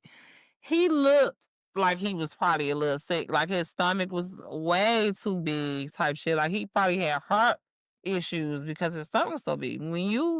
Especially when you a young, when you thin, because some people is fuller figured or bigger when they young. You know what I'm saying? But when you always been a smaller person and then you all of a sudden just start kind of like swelling up, you know what I'm saying? That's what he looked. He looked swole at the Verzuz with him and Snoop. He looked swole, like, but he was doing his thing. He performed really well. He prayed, he was damn near a preacher. You know what I'm saying? So Snoop made sure he prayed them in, but it was just giving very much. He couldn't breathe. You know what I'm saying? Like. And then that Keith Sweat and Bobby Brown, dog, man, that shit's so funny. Both of them, like, you gonna crack up. We're gonna watch it together because that's gonna be a good thing to review because it's so hilarious and you gonna be like, what? And I haven't seen it in a long time, so I forget the details. I just remember the core thing that it was like. So anyway, y'all, we love y'all. Y'all have shot all these layups, threes. You know what I'm saying? Y'all did the burpees with us. Y'all done ran a mile on the treadmill. We love y'all so much. We thank you. We ask that you like, share, and subscribe to this channel. Time to talk it out. TTTIO podcast on YouTube. You see the logo, right? And keep it 100. All right. Leave us a comment, but make sure you keep it cute and keep it 100. I am your slightly thick. Hold on, let me show you them some. You see, it's just a little bit of thickness going on. You're slightly thick, extremely colorful hostess, co-hostess with the mostest. Here with chocolate drop extraordinaire. What's your motherfucking name?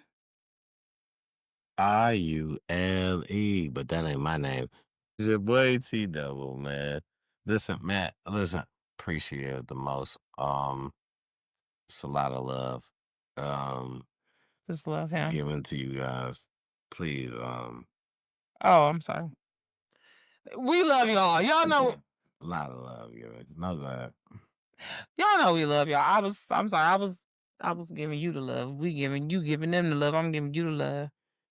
A lot of love, given. So, a lot of love return. Where is the love? Absolutely. It's very well appreciated every time, everywhere. Episode 38 on y'all's Bunny Eyes. We made it. Okay. Like, we is very much approaching 52 episodes on this here podcast. We love y'all. Have you subscribed yet? What are you waiting on? What are you doing? Don't you see my eyelash crooked? What you want to do? Don't you want to help? Bye, y'all. I ramble. Deuces. What's my motherfucking name? T-Double down. T-Double. Only been a few hours, but it felt like days. Only been days, but it felt like months. Been gone for a year, only know like once. Life move fast when you go.